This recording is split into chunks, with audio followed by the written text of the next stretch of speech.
Morning, good morning, good morning, good morning. First Sky Omaha in the morning. In the morning. Hello, hello. Is this thing on? Check 1 2 1 2. Can you hear me? 585. All right. Tis Wednesday, September 3rd, 2025. Okay. Welcome, welcome, welcome.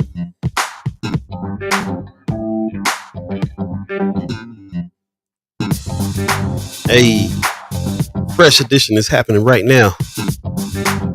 First Sky Omaha in the morning. In the morning. Y'all ready to get up? Hope you're feeling good. Hope you're feeling good. Hope you're awake. I'm not all the way awake, but I'm feeling good. Hey. Feeling good. First Sky Omaha in the morning. In the morning. My name is Paul B. He's Buddy to Gawd. Yeah, man. Hey. It is Wednesday. What's up Wednesday, Leg Keister says. Man. What's up? What's happening?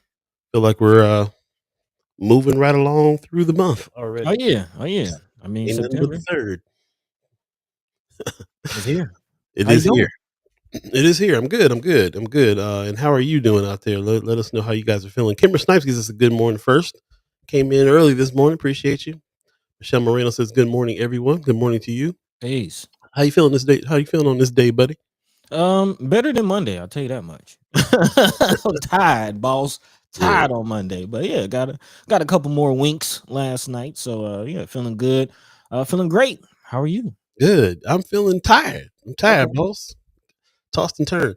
I had some in my personal life a little bit. There's a little bit of excitement about a couple things and what's happening, and so I felt like a little bit like back in California days when you know you was going to Disneyland the next day. Wasn't getting much sleep that night. Oh yeah, just anticipating. So, for me, it's like the morning before the first day of school. You know, you lay out the outfit on the bed, and you're like, "Ooh, can't wait to put it on them. Can't wait." They gonna go home at lunchtime. And shame, the outfit's so clean. Yeah, man. So I didn't get a lot of sleep last night. So, but I'm feeling pretty good. I'm up, and I'm happy to be jumping into some things. I appreciate everybody that put stuff in Friends of First Sky Omaha, because you guys, the discussion really does happen over there when we're not live. So, so continue on. Sue Kessler Hagen gives us a good morning. I saw you putting some comments in on Friends of First Sky yesterday. Appreciate that very much. Also, Heather Williams. Heather Williams gives us a good morning, everyone. And Marlon Harrison says, good good morning, First Sky fam, and happy Wellness Wednesday. Hey. I almost named the episode Wellness Wednesday today because of that. So appreciate you, man. Appreciate you very much. But today we're going to talk a little bit about what we saw on Friends of First Sky Omaha. A lot of chatter on what Senator McKinney's doing. Still fighting the Cornhusker Clink. So, yeah, man, it's interesting. We won't have him on today, but we will have him on Monday for Senator Cypher, and that's when we'll really can dig deep on that stuff. So we'll get into it as we go. Yeah, but hopefully they have the answers they're looking for by then. That would be nice. That would be nice. Yeah. I'll jump into a few community updates while we're at it, man. There's a few things that's going on around town. I kind of scattered everything, so I don't know what's happening. I thought this was interesting, though. Open auditions for Angeline Timeless for a keyboard player. Bro, almost was like, buddy, I'm gonna have to shut the show down. Change careers. Hey, I am not good enough as a keyboard player for this band. No, I'm not ready. Not ready. I would get busy with it if I could, because this is the band out here for real. But shout out to them, man. Anybody that's in the chat, if we have any other Love Supreme soldiers that tinkle the ivories, might want to take a look at this, or let somebody know if you know a keyboard player around here. The opportunity to get in this band, man. Hey, you chopping heads. I had to explain to somebody what head chopping was. And you coming into the venue, you showing out, man. So some cats might not get their paycheck that night. Bro, where did you hear? Where did you first hear about chopping heads? Because I thought that was like I heard it from Great Gramps way back in the like showcase days when they would throw you off stage just about. My uncle would chop heads at the showcase. He told me about it. My uncle would chop heads at the showcase. He told me him, Preston, they would go in there with their saxophones and whatever big wig came in town, they be in there showing out. You know what I mean? Rush the stage, bro. Man, Brum rush the stage, play their horn, and the players that came in town looking like I can't compete. I mean, these boys are good. We chopping heads. Man, look, we're gonna get into this chopping head situation coming up. We're gonna dig in because really, man, it's a thing. It's a thing in the black community, a big thing. And like I said, it's kind of a legend out here, legendary. It's all over the country, of course, but in Omaha, there was a very specific thing about the heads being chopped at the showcase. Man, so we definitely got to get you. I wish Pops was on today. Pops had an appointment, told us to tell everybody hi. He's not gonna make it this morning. Man, okay. But yeah, so that's what's up, man. Also, Mark Manor gives us a good morning, man. I found something for you. He said, "Good morning." I was on the wrong platform. Oh, okay. Well, oh yeah, thanks for coming on YouTube. Appreciate that. I got some news, especially from Mark. I saw something coming up in September. Pumpkin spice is coming, and I thought you might need to. You know, it's moving through Arizona right now, but it's coming our way. And September 1st, it hit, and so I wanted to ask you directly: have you had any pumpkin spice yet? Hey, that's great. Hey, that's great. Yeah, man. Hey, I was not a pumpkin spice dude before Mark Manor kind of was like, you got on it? You on it? I'm not on it, but I see the appeal. Okay. I see the appeal. It's got some flavor. I had some hazelnut coffee the other day, and I was thinking this is different from my regular coffee, and yeah, you know, I can get into flavors from time to time. So the fact that pumpkin spice comes once a year, maybe we'll see. We'll see. A lot of people are chiming up though, because there is a thing to it. So there's like, I'm not a lot of a lot of women on my feet are like, I'm not the pumpkin spice girl, so don't be sending me no pumpkin spice stuff. I'm like, hey, Mark Manor said we had been doing pumpkin spice since August 15th. Oh, okay. So you late, Paul? You late to the party? I was trying to get you some news, bro. I think I got you the news too early the first time. Now I got it too late, so my bad. But yeah, it is that season. Every time I hear that word, I start thinking fall's coming though. The weather's changing, and maybe turn the heat on in the morning and then turn the air on in the afternoon, that type of thing. So pretty much it's hoodie season for me. That's what I get excited about. Yeah. I broke out the hoodie for the first time the other morning. Yeah, man. Leia Keister says self-identified pumpkin spice lover, no shame. There you go. Hey. No it's shame, bro. It's the thing. I wish I would have came up with some kind of thing like that, and because whoever came up with that idea, billionaire probably. The pumpkin spice factory is pumping out the cash. Yeah. Wanda Lewis gives us a good morning. Good morning to you. Appreciate you coming on in. Really appreciate that very much. Of course, we got a lot of things coming up.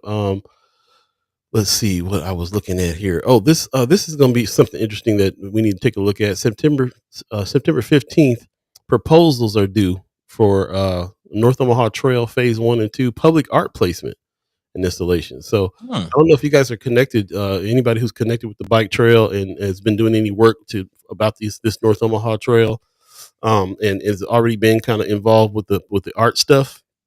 Let us know. Give us some information if you have been. But just a reminder for those of you that have, the proposals are due by September 15th. So I think it's interesting. I can't wait to see what lines the area when you get on the bike trail. I love that there's going to be some public art there. So shout out to Spark. Shout out to everybody who's behind this. But yeah, we'll see what's happening on that. I can't wait to talk to some of you bike riders as well to see what's up. Man. Yep. Mark Manor in the chat said, what's funny about the chopping heads is there's a nationally known term called Omahawed, where the crowd leaves after the opening band. Wow. Yeah, man. Get Omahawed. Yeah, man. That's where I press start right on the deuce. You know what I'm saying? That's crazy. Mm-hmm.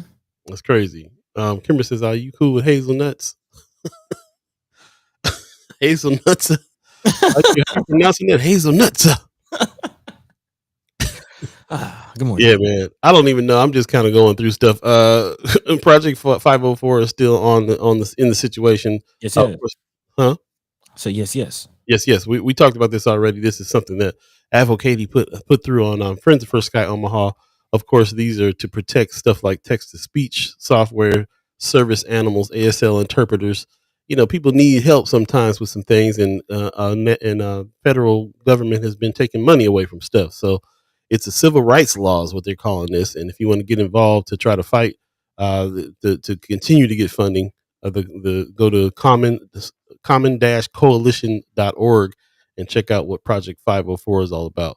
So I appreciate that has been laid out to us as well. I'll be looking now. We've been talking about this lanes of change that we're doing. Be looking out for some videos dropping pretty soon on this. Lanes of change is something that we're going to be continuing on throughout the rest of the year, as a matter of fact. And I got some big plans for some things to do by next year as well. So if you get a call from me and I'm like, hey, I need a little interview to talk about what you're doing in your lane, don't be surprised, because I'm definitely going to be hitting up Chad Chimers and Friends of First Guy Omaha first on some of those things. So yeah, be looking out. And don't forget Feature 9, man. Still, we got to keep on talking about Spike Lee coming through. I definitely think you got to go to Film Streams to check this out. Tickets went on sale for members the other day, and I think they're going on sale for the general public coming up. And so you definitely want to do this. It's going to sell out. It's going to be at the Highland on November 16th. Put that on your calendar. Definitely check this out. It's going to be legendary that Spike Lee's in town via Film Streams. Shout out to Film Streams, man, for real. Yep, and that's about it right now, man. We got some more things coming up this week, and of course, the weekend's coming, so we got some haps that are coming up. But we'll save some of those for later on in the show. We don't have any special guests on today because we're going to kind of dive into some of the things that you guys have been putting in Friends of First Sky Omaha, which again we really appreciate. Kind of gives us some direction on what it is that the public here wants to talk about. So we need to talk about it for real. Yeah. Yep. So with that, man, I'll toss it over to you, buddy. What's on your mind today? What's on the agenda? Yeah, like you said, man, just touching on a lot of the topics that have been brought up in Friends of First Sky, a lot of the topics that we have been talking about here on the show, and things are going on nationally, man. Again, still keeping our eyes on this Trump situation, as we'll be talking about today. Definitely has a high possibility of making his way to Nebraska. We've already seen some of those activities echoed from the Trump administration in Nebraska with the Cornhusker Clink, which we will be talking about. Shout out to Senator McKinney and all the senators who are pushing for answers, pushing for some kind of semblance of sense in this situation, because it's making no sense financially, space-wise, legally. A lot of questions that need to be answered. So again, big shout out to Senator McKinney pushing for another hearing after again the initial push was blocked. But not just that. Speaking of things being blocked, looking at the national news as far as Trump goes, coming out of your neck of the woods, Paul, a judge out of LA ruled that the move from Trump earlier this year to again descend national forces onto the city was illegal. And again, although this has been deemed illegal, looks like doesn't matter to Trump. He's moving forward with pressure on Chicago and Baltimore. Again, we have Friends of First Guy in Baltimore. Shout out to Michelle Trotzclair.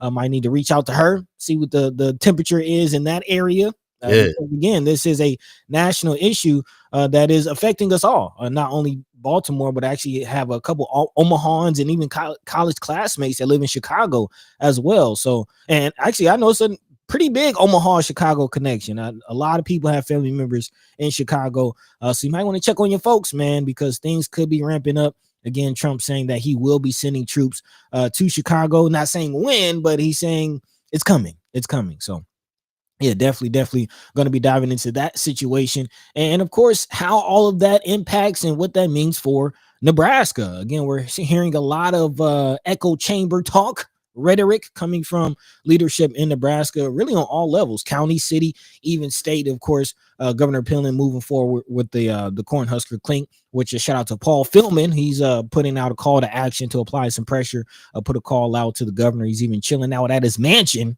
Yeah, you see it. Shout out to Paul, man. He gets down. So again, we'll be putting out that information a little later on.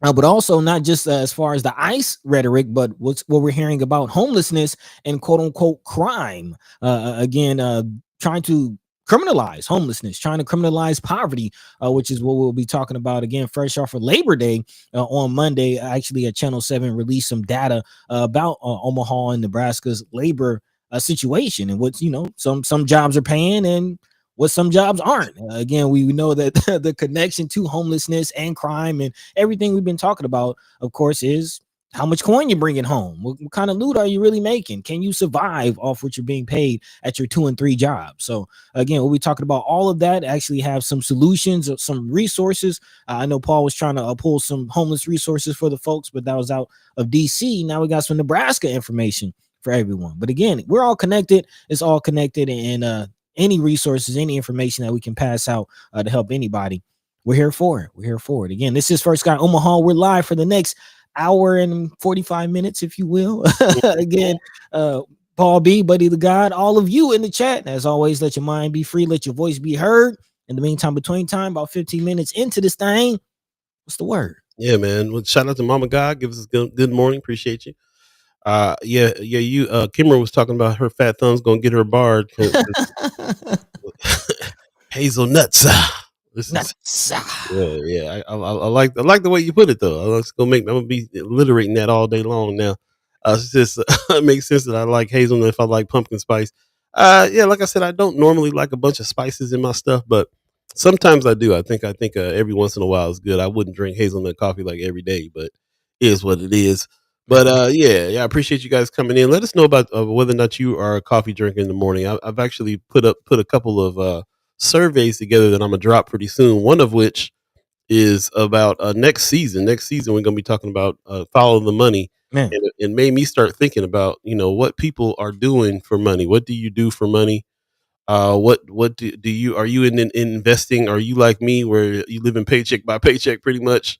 There's a lot of questions I have out there. I kind of want to get a pulse, get a finger on the pulse here of especially the chat chimers and especially ghost listeners, so that we can kind of put some material together for next season as well. We're definitely be talking. I'm anxious to be talking about it because of things that are going on right now. The world of investment is fluctuating so hard because of tariffs and because of what's going on with Trump and cost of living is up and so on and so forth. Here's a preview of some of the questions that I want to do in the next survey. Money flow at the end of a typical month, which best describes your situation. You usually run out of money, rely on credit, some of those types of things. Question 1. Question 2 is about savings and emergency cushion. Do you have any cushion? Do you have anything in the bank that you put aside? Is there something that's on your mind, on your radar? Can you do it? What kind of number 3? What kind of side hustles and side income do you have? Everybody seems to have a side hustle. How does that play in your monthly bills and your monthly income? And also investing, if you're on that level yet where you're investing in asset building. I know every time I go anywhere outside of Omaha, people are like, "You're in Omaha, Nebraska? Okay, well, what are you doing with Warren Buffett style investing out there? Oh yeah, like he's Buffett's a little far from my world when it comes to that. But he's not. He's still in our backyard. I mean, how far away are you from being what the company? I'm drawing a blank on this company. Berkshire Hathaway? Yeah. Being a Berkshire Hathaway member. I actually see a lot of Berkshire Hathaway properties down here in Atlanta, which is a lot actually, which was kind of surprising. But on that note, headlines thread for the day. I'm glad you're talking about that, and that's on your mind. That's actually not something you mentioned before the show, but we're on the same page. Again, Channel 3 just released an article talking about how a lot of families, even full-time workers, are actually relying on food pantries to eat. And I actually just also saw a report coming out of Texas where a lot of families are relying on Klarna and what Affirm, if you know the buy now pay later type situations. They're using that for groceries. So again, outlawing poverty, outlawing homelessness in a situation where a lot of people who even have full-time jobs, have a home, are still struggling. Not a good situation. Not a good situation. Not. Yeah, so we'll be unpacking that. And speaking of groceries, I just saw this in Louisiana. They just went ahead and put a ban on being able to buy pop and soda and candy and things like that on assistance. Yeah. So we heard about that happening here and people pushing for that here.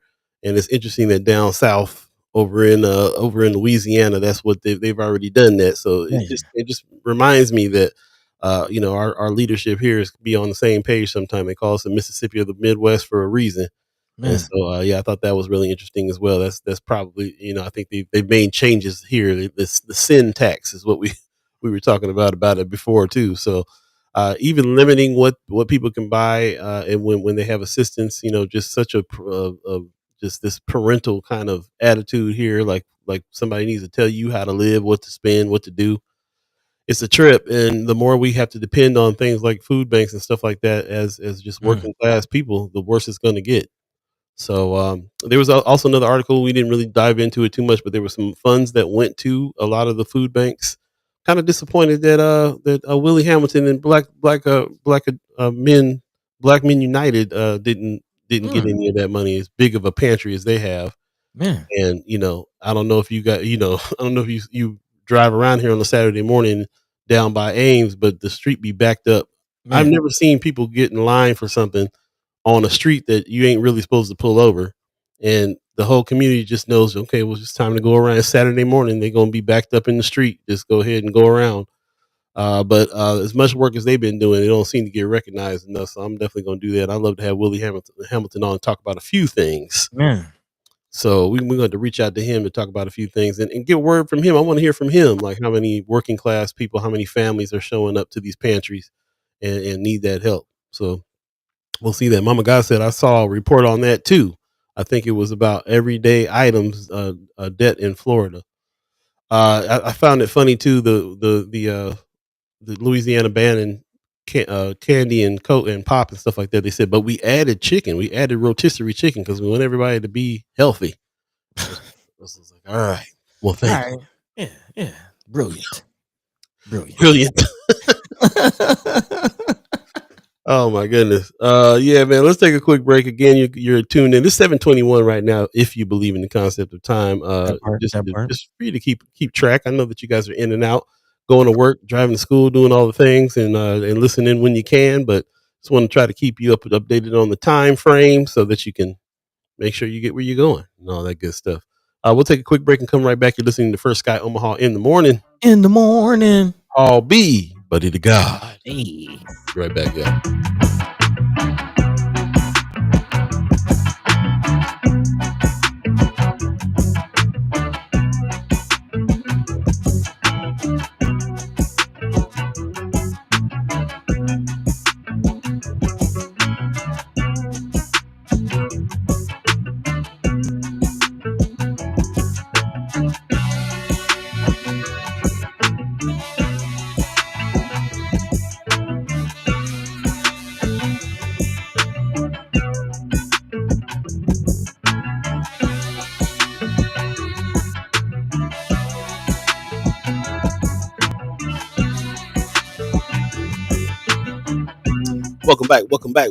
Welcome back. First Sky Omaha in the morning. In the morning. I'll be buddy to God. Hey. It's Wednesday, September 3rd already, man. We're moving right into fall for real. Yeah, man.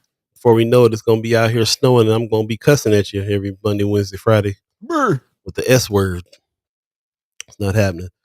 Kimber says, I went to a grocery store yesterday. I normally like to get a couple of nice steaks. I definitely did not. $50 for 2 small steaks. You gonna throw them on that grill you got?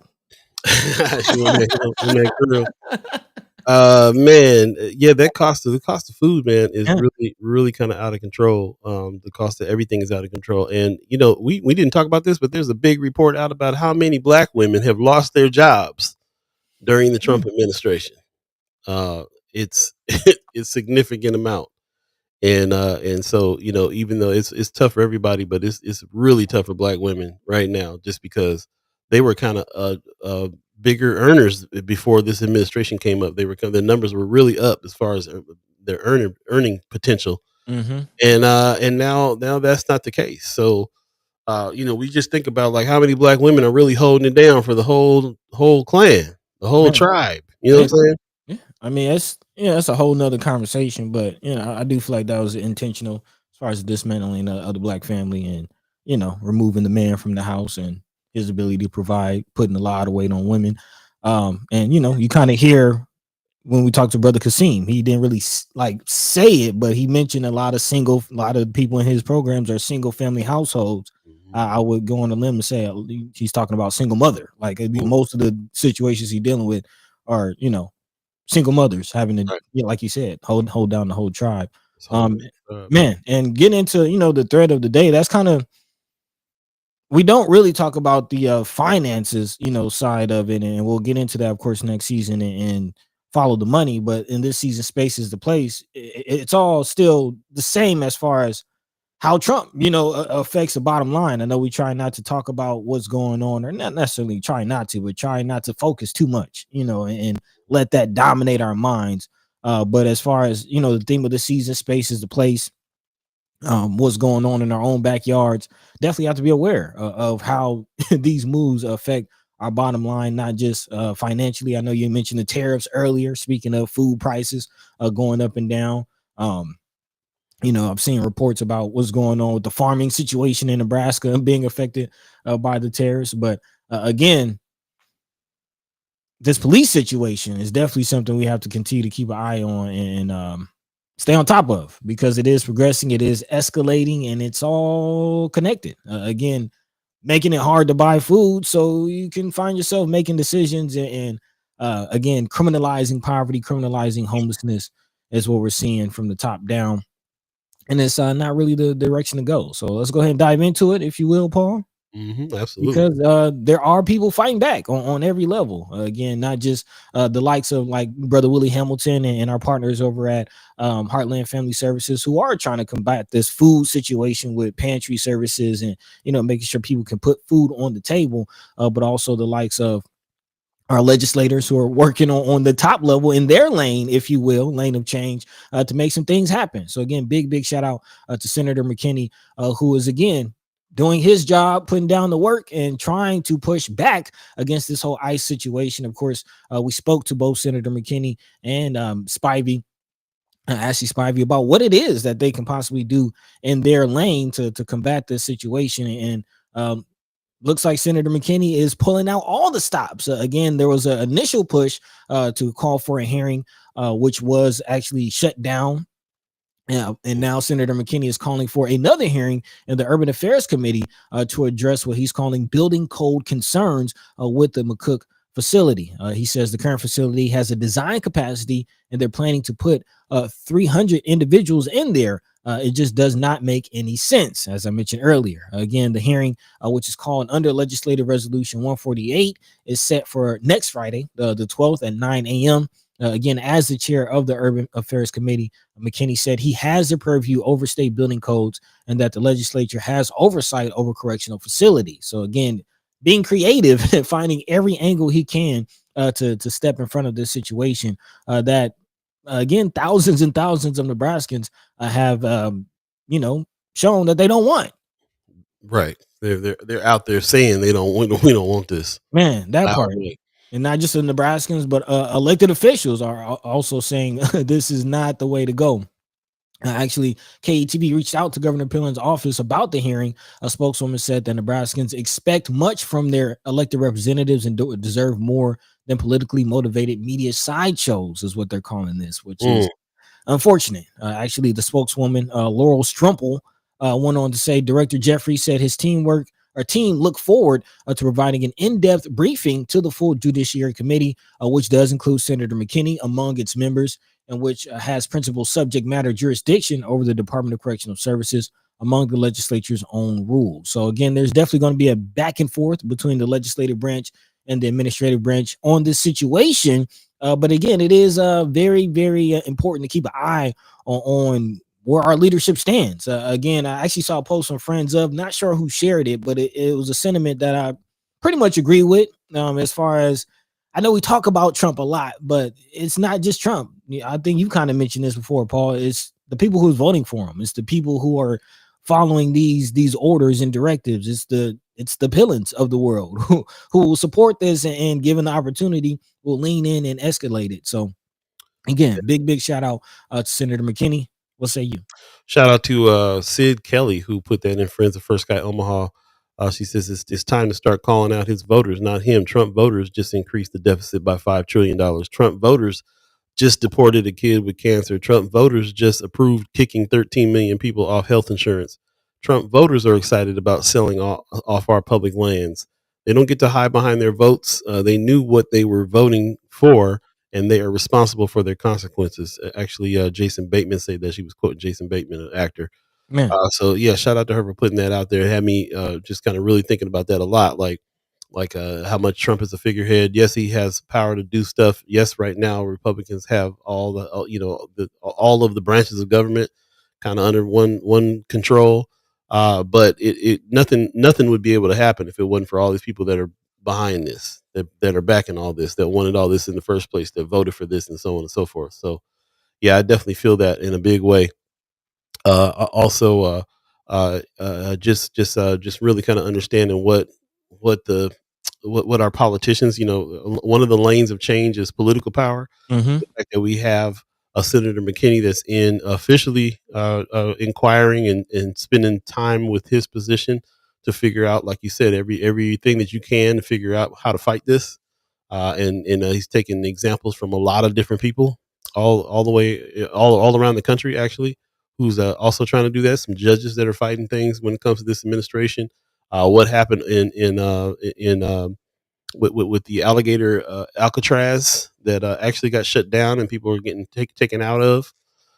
This kind of happened because of people fighting in the way that they are, and I think it was actually in a Native American tribe, an indigenous tribe that started this conversation in Alligator Alley about the quality of the buildings and how and what was going to happen there with the construction there, which is kind of how McKinney took a cue from those types of Yeah. things into it here as well. So a lot of fighting going on, a lot of talk going on. I appreciate everybody keeping up with that, and we will have Senator McKinney on this next Monday for the Senator Cipher, along with Senator Ashley Spivey. Put some respect on their names, and we can talk to him a little bit further about what's going on. What was the date on that hearing again? I have to try to pull it up. The 12th, September 12th. September 12th. Okay, so we'll talk to him before this hearing, and he can give us a little bit of information on what it is we can do to help with this as well. Yep, next Friday at 9 a.m. There you go. Jumping in the chat real quick, that's kind of going off. Appreciate that very much. Yeah. Mama God is saying there's a lot of black women that work for the government. Many loathe jobs this year with the cuts. Probably said lose jobs this year with the cuts. Yep. Keep in mind, many of those jobs were high earning positions. They really were. I just think about Trump, who has taken away the Secret Service from Kamala Harris. Yeah. Just because he wants, just a example of how he's got a war against black women. I think Precious McKesson was even talking about that. Tony Johnson said best investment was a deep freezer and connecting with ranchers. Okay, man, talking about fighting some of this food struggles, these food prices and things like that. Yeah, shout out to brother Rastacora telling us about the food war. Yeah, man. War, man. Yeah, man. So there you go. There's a couple things that you can do there. He said he connected with them years ago at farmers market. It's a great idea. I kind of did the same. I go to the farmers market pretty frequently, and I do run into some of the same farmers there, and we develop a little conversation and so on. So, yeah, I love the idea of continuing that. As a matter of fact, one of the places I have gone to is the Free Farm Syndicate that Anthony Rogers Wright is talking about. Free Farm Syndicate has been a staple in providing free, freshly grown food for years and helping others to do the same. Met some people that were involved with this. I went out to a couple of the free stands.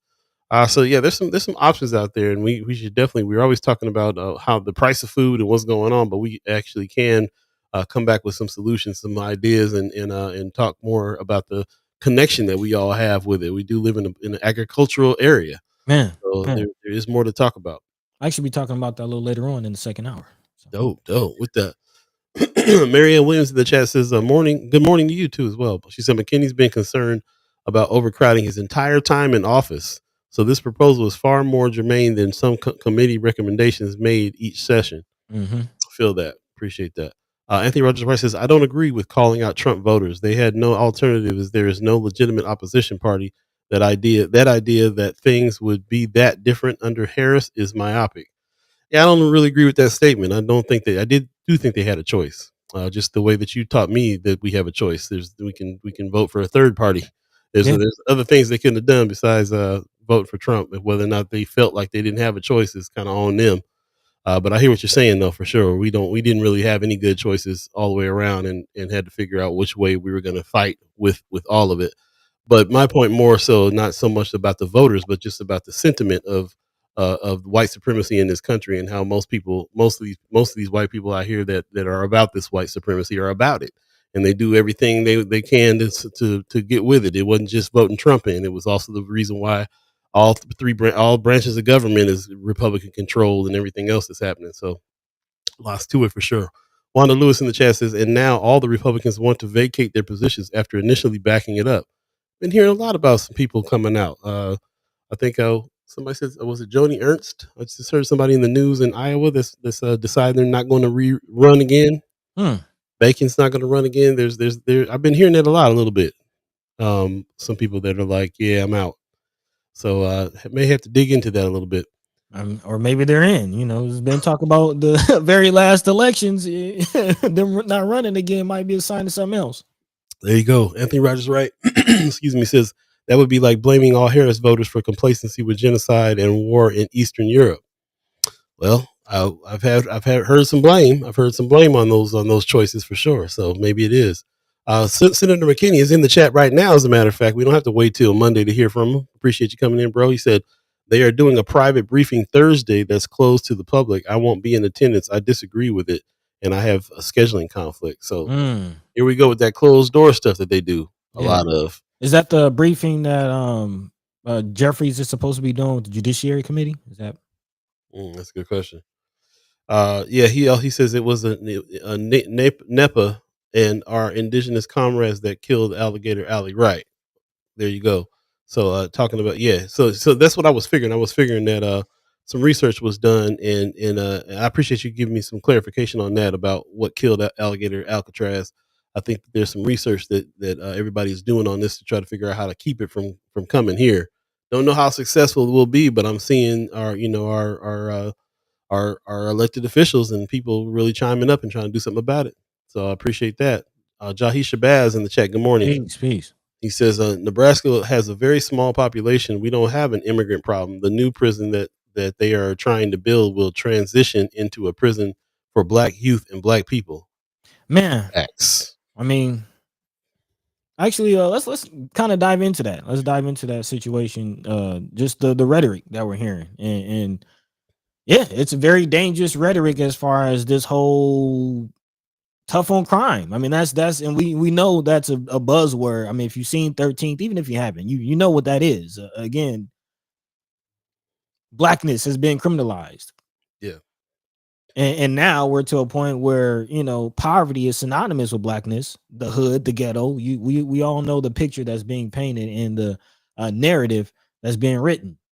Mm-hmm. Yeah. So let's go ahead and dive into, how that is playing out in real time in this whole conversation. And it's not just, again, the likes of the legislative branch that's fighting, but also we haven't talked about it enough, really, but the judiciary branch, the judges, the judges stepping up. And again, as we talked about in the Alligator Alcatraz situation, judges chimed up, which ultimately led to that ending.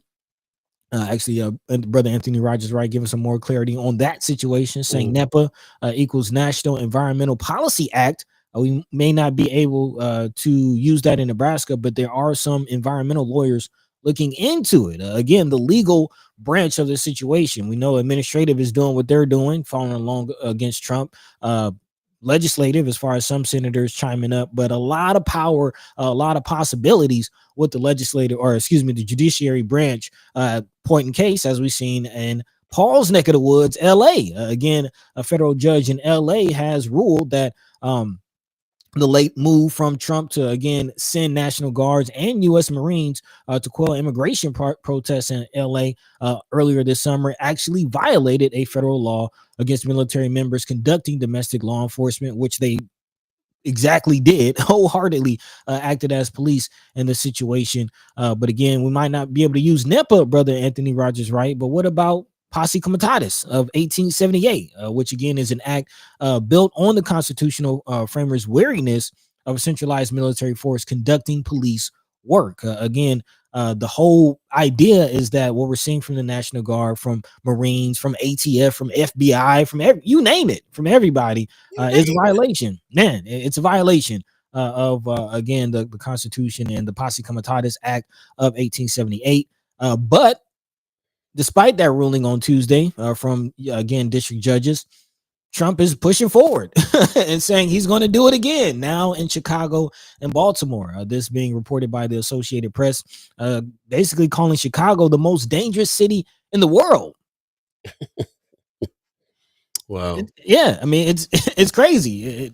It happenstance that these cities have black mayors. Again, Chicago and Baltimore of the top cities on his list, where Trump says that, quote unquote, we're going in. Again, he didn't say when, but says he has an obligation to keep the country safe. He says this actually isn't a political thing. He says I have an obligation to keep this country safe. And Baltimore is a very unsafe place.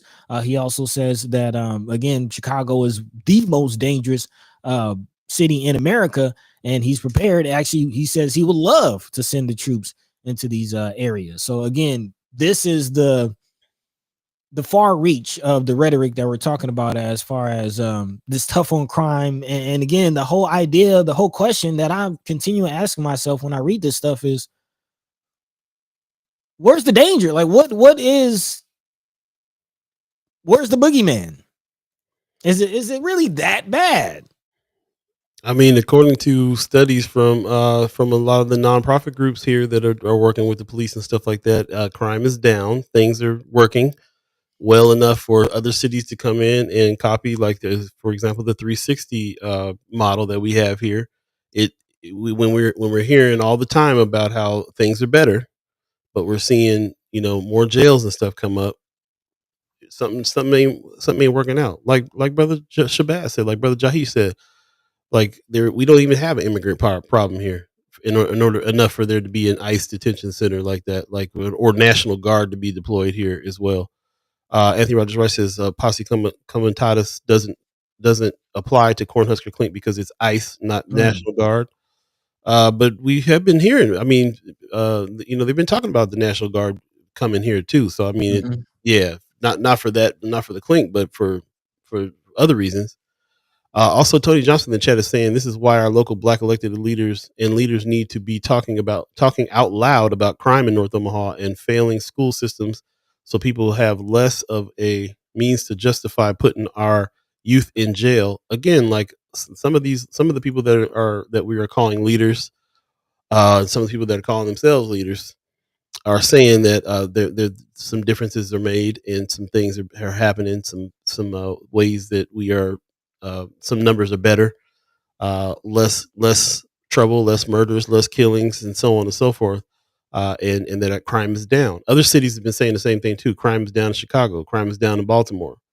Crime is down on one hand. On the other hand, they need to chime up all these National Guards, building more jails, and so on and so forth. Something ain't adding up. It's just not adding up. Tony Johnson says does not take much Trump thinkers to use our crime stats to justify their actions. Okay, especially when election season starts to pick up. Yeah, every time election season starts to pick up, war on crime, tough on crime, you're gonna hear it on all platforms. Kimmer Snipe says we keep trying to find logical answers for illogical things. Thank you. Appreciate you saying that for sure. Yeah. Anthony Rogers Rice says Chicago is not in the top 10 most dangerous cities in the United States. But the funny thing is, none of the statistics include homicides and murders committed by the police. Interesting. Brother Jahi says military presence in black and brown cities is the pretext to bring in a military force in all cities to control the overall population when it resists against the agenda of the one world government. It is the Hegelian principle and of change. You create a problem, create a solution to the problem, and to get people to accept something they should really refuse. Yep. We've been seeing it happen in a big way. As a matter of fact, I think that's what that judge in California was talking about, is that Trump is really trying to build this whole police state in the whole country where he's the head of it. A whole new police force, national police force, they call it. That's one of the pictures there from the Nebraska Examiner article about it. Definitely check out Nebraska Examiner and check out those articles they have on this. But yeah, the fact that there was a judge trying to fight this, very interesting. Yeah, very interesting. Yeah. The judge name is Charles Breyer, U.S. District Judge Charles Breyer from L.A. He was actually appointed by Bill Clinton back in 1997. And to that point, yes, he is very concerned about what he is calling a national police force.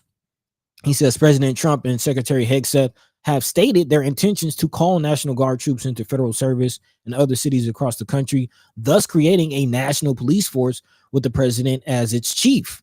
Indeed, in resentment of Britain's use of military troops as a police force was manifested in the Declaration of Independence, where one of the American colonists' grievances was that the king had affected to render the military independent of and superior to the civil power. Again, no president is king, not even Trump, and no president can trample a state's power to protect its people.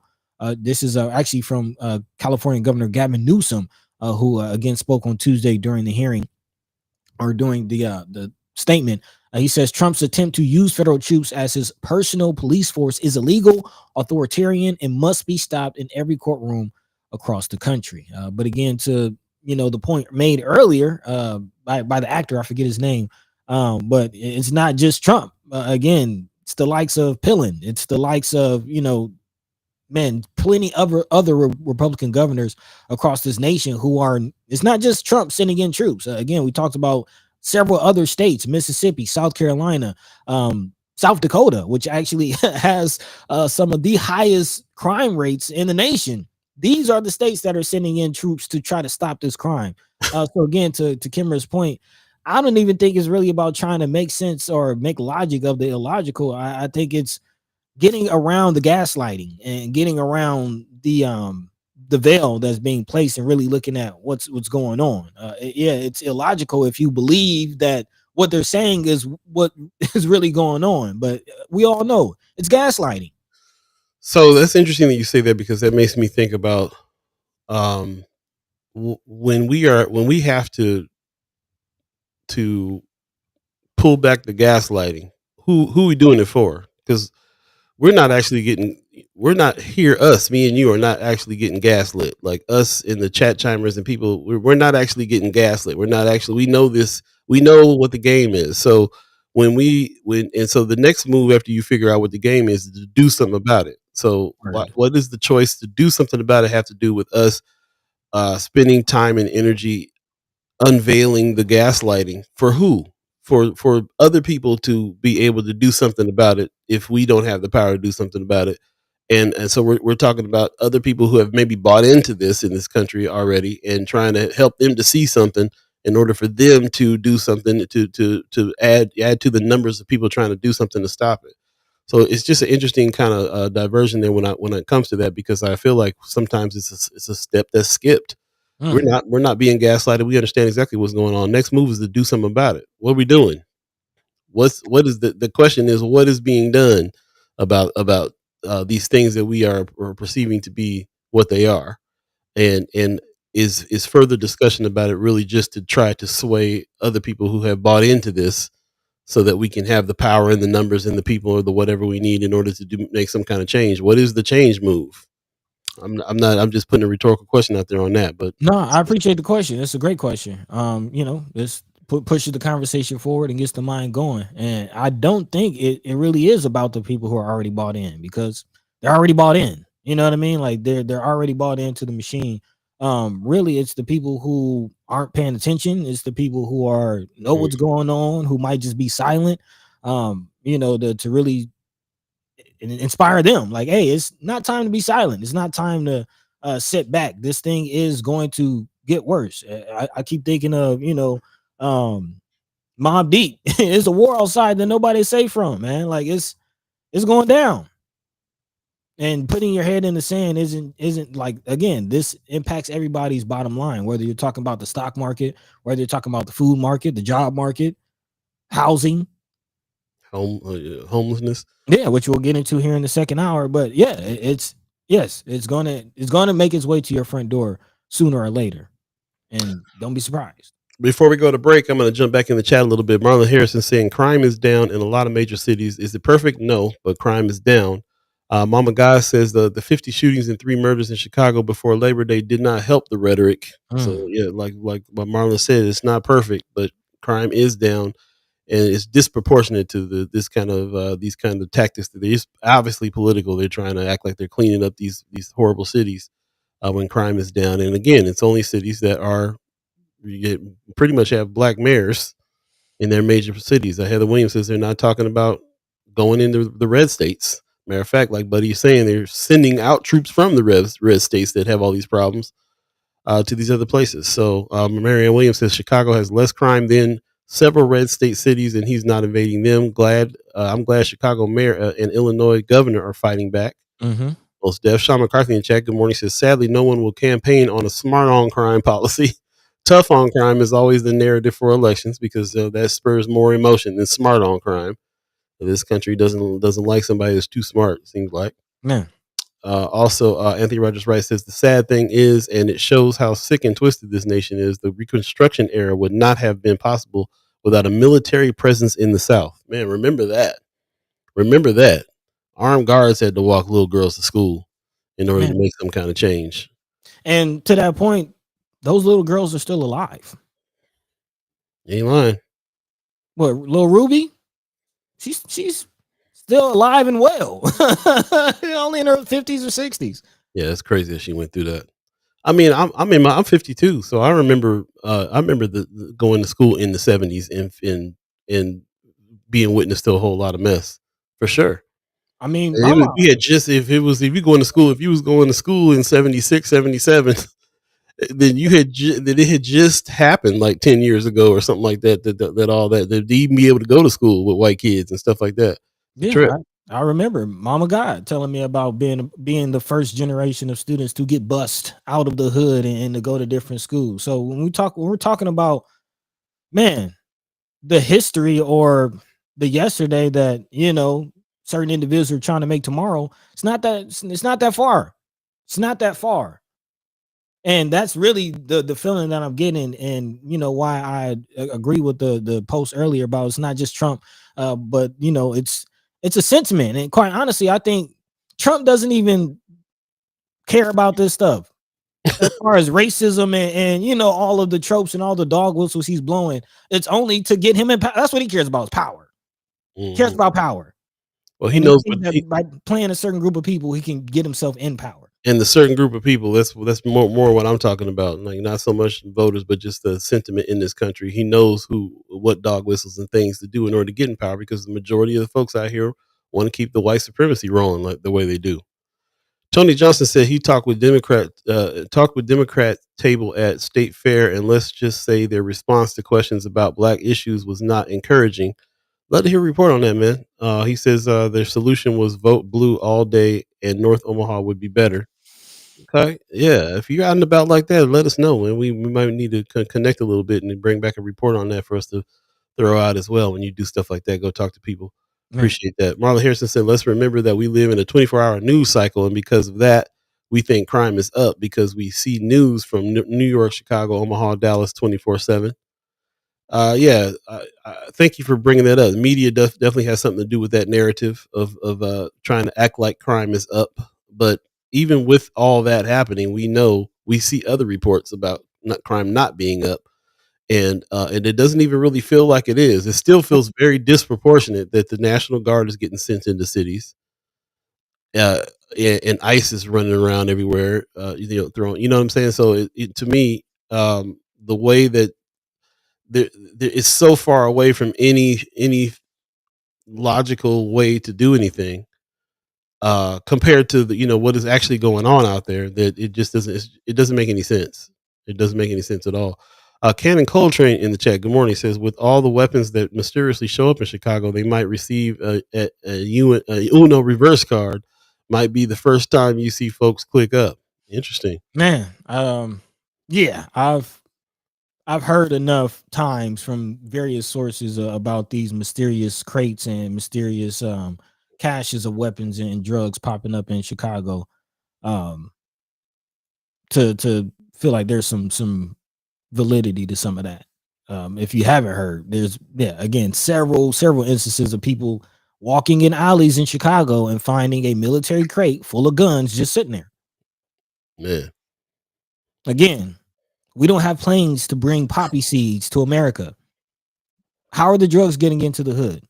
We don't have military clearance to go and get these military grade weapons. Like, come on, man. It's not even a question. It's already proven fact, and it's already declassified. That's what they did in the 80s with the crack epidemic. So if you don't think that things are still going on exactly how they've been going on, then that's crazy. It's still happening. It's still happening on all kinds of different strategies and levels, and it's still happening. Brother Shabazz says the nation's police force will be tied to national surveillance digital grid of Peter Thiel, owner of Palantir, CIA centralized surveillance negating freedoms. I've been telling you, you're going to hear a lot about this Palantir situation coming up. A handful of people got all the information for sure. Miss Gwen Easter's the chat. Good morning to you. It looks like you're putting a notice in the chat here about that you copied from somewhere about a complaint. I'm not going to read that in the chat right now, but I appreciate that. We'll go back and check out your information that you're presenting there. Appreciate that. Let us know how you're doing as well, please. Also, Kimmer Snipe says, "Who do you talk to at the table? Just curious." Asking Tony Johnson. I'd love to know. And who are affiliated. I know who elected are. Tony Johnson said Mary Ewing should release statements from his office affirming crime is down if that's the case.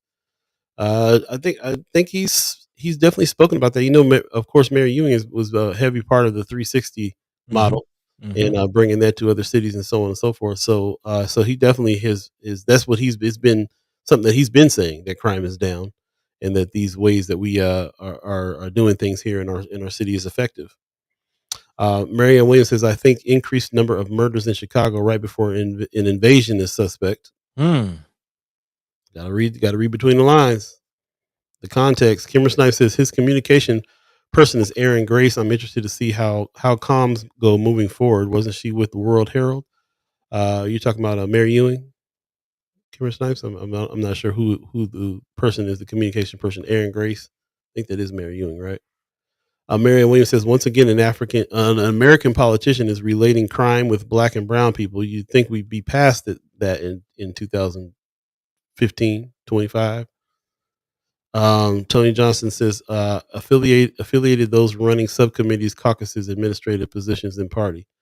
Yeah, who's that? Love to know. Also, Anthony Rogers Wright says Ewing needs to produce an executive order like Mayor Johnson did, prohibiting city officials and cops from working with the National Guard and ICE agents. Definitely spoke about it, but yes, I haven't seen any executive orders about it yet. So there you go. Continue. Kimber Snipe says, I don't see Mary Ewing doing that. I don't see any feather rufflers on the squad. Oh no, I see a few. I see some things that could be happening. Sean McCarthy says the goal is to normalize having a consistent military presence in the streets. Yep, we saw that. Heather Williams says, of course, they are leaving guns and drugs in our neighborhoods. They have been doing it for years, right? For sure, for sure. Appreciate everybody's comments here. Mama God says, remember, Thiel and Musk are South African boys here in U.S. running stuff. Ooh. Man, which is an interesting point, just on sentiments of how things are going in South Africa, trying to right the wrongs of apartheid, but feelings like there's genocide going on of the colonizers, which is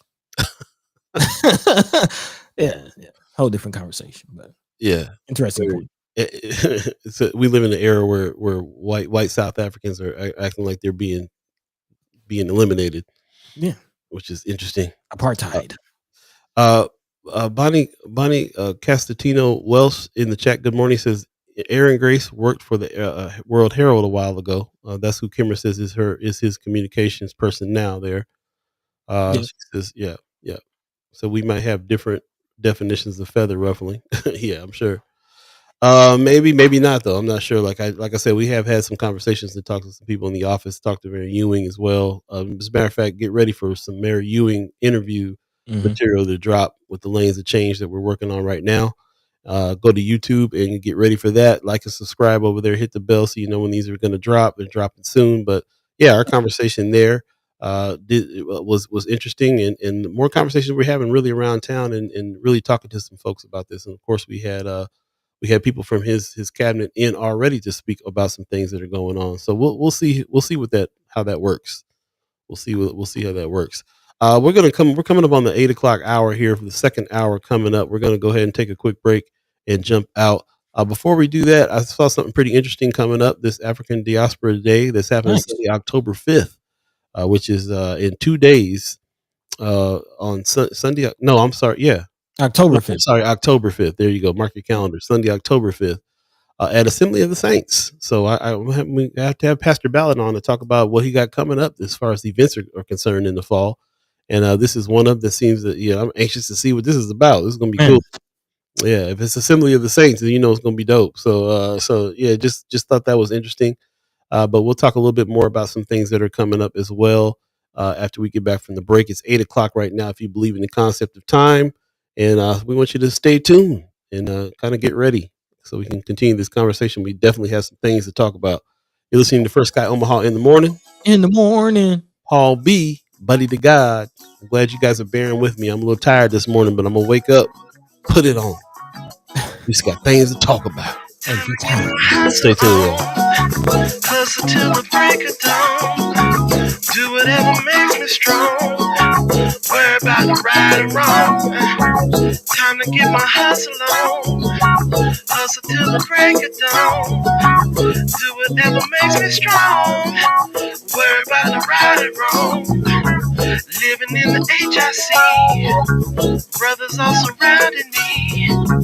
Ain't no futures here.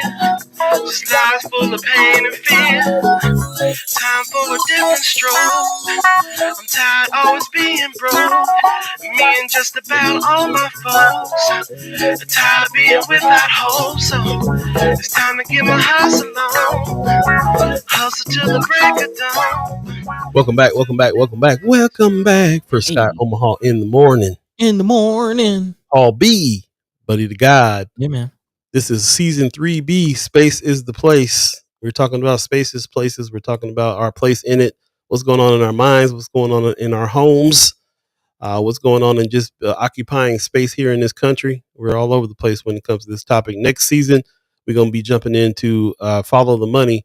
And as we jump into these seasons with these different beats and different topics, we realize every year about how much they all connect. You can't have a discussion about housing without a discussion about income and the money situation that's happening, what money's being poured into your city, and so on and so forth.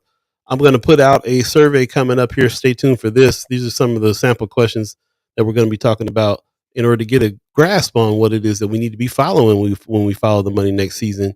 At the end of a typical month, which describes your situation, talking about how your level of income, also savings and emergency cushion. Do you have one? I don't. Man, would love to. Side income and hustles. We are definitely all about that. Our culture has created the side hustle culture in a big way. What is your side hustle? Also, investing in asset building. That is a big trend that's going on now, especially in the Black community. More investing. Shout out to Earn Your Leisure and cats that are all about it. Wall Street Trapper, and everybody else. All these cats that are out here trying to share the game with the diaspora, and we're out here trying to do that. If that's what you're about, if you're about trying to make sure that you can make a living here in this capitalist society, know how the game works. We got to figure it out. So no, you teeing it up quite nice, man. Go ahead, keep going. Good. You cook. Yeah. Well, hey, let me go on. Let me go on and pass it over there. I'm gonna definitely check it out. Gwen Easter saying what she was describing was the John case title, John Carter versus Mike Foley. Okay. Yeah, we'll definitely look into it. Appreciate that very much.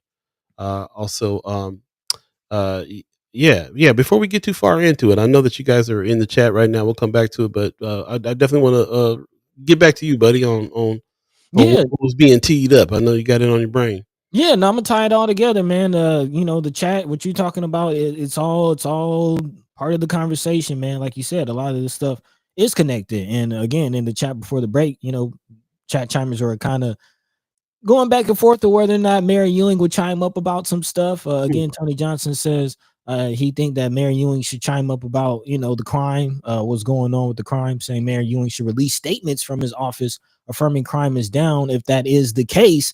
And again, this whole rhetoric that we're seeing nationally is not just about immigration, is not just about, youth crime in the cities, but homelessness. That was also a big part of what happened in DC was the quote unquote fight against homelessness and Trump moving in to move these people out of the parks and things like that. And when we spoke to Mayor Ewing, that was a big part of our conversation, was housing and some of the plans that he had for housing and how his view for change is poverty. So again, I've said it multiple times about the whole crime point and where he stands on policing and community police relationships.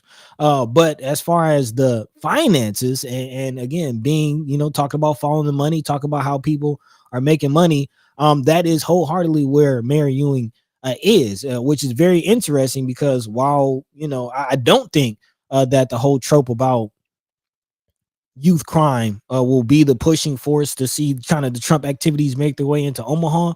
I am paying attention to the homeless conversation and how that's happening on the city level because that is you get where I'm going with it. You get where I'm going with it. And again, the connection between homelessness and money, like the job market and how people are eating, how they're making money, because again, it's hard for everybody, which when you see things like homelessness, like poverty being criminalized, it's a concern.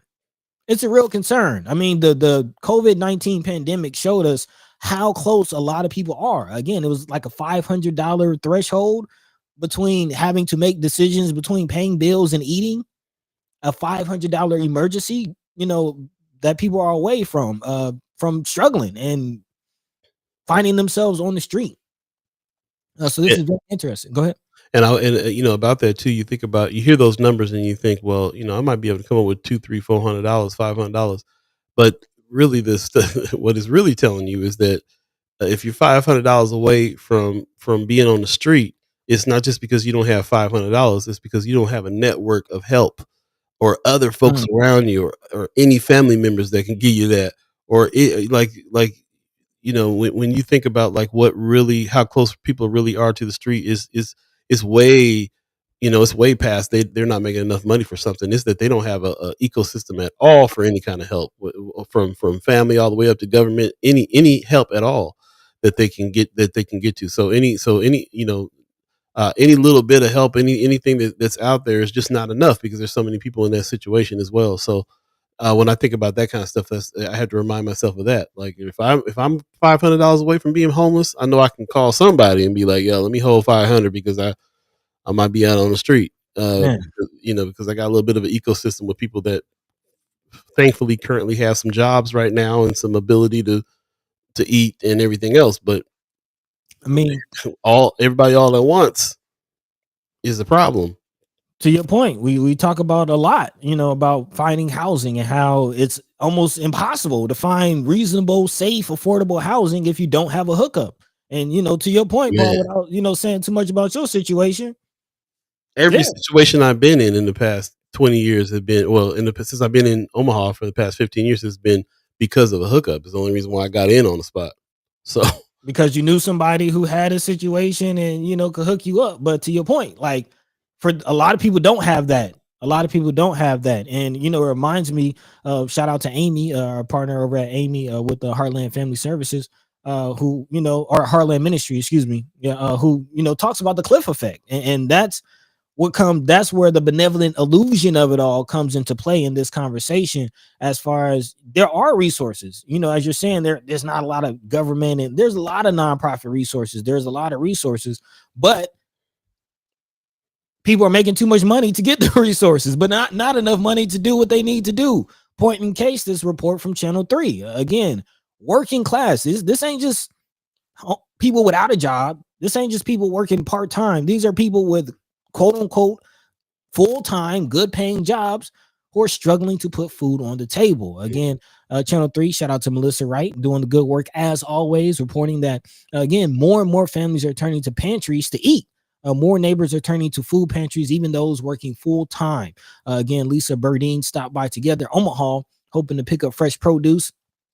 In the article, she's quoted saying, "You have to take off work, so it cuts off hours, and then you have to struggle to pay your bills. So yeah, it's just an all-around hassle."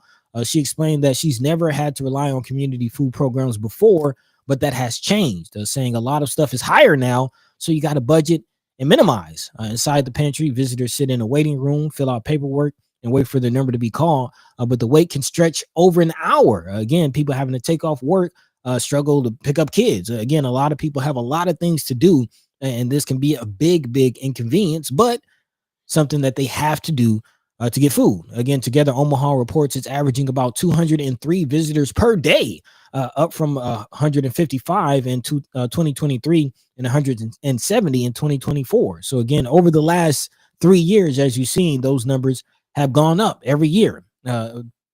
Mike Hornacek, who's a CEO of Together Omaha, says the number of people we're serving from zip codes pretty far away is continuing to increase, meaning people are driving from far just to access food, which again was the case during COVID-19. I reported on, the food pantry line at Heart Ministry Center, and again, there was a lot of BMWs, there was a lot of Range Rovers in that line, a lot of Pottawatomie County, a lot of Sarpy County. There was a few other counties making their way into North Omaha food pantries during the pandemic. So again, that reality still a thing for a lot of people, which again just shows how hard it is, how much people are struggling. And again, criminalizing poverty. You said it a lot of times, man. It seems like Nebraska specifically is just hell bent on locking people up. Yeah. That's what there's some money being made there, and that's the money they've chosen to make.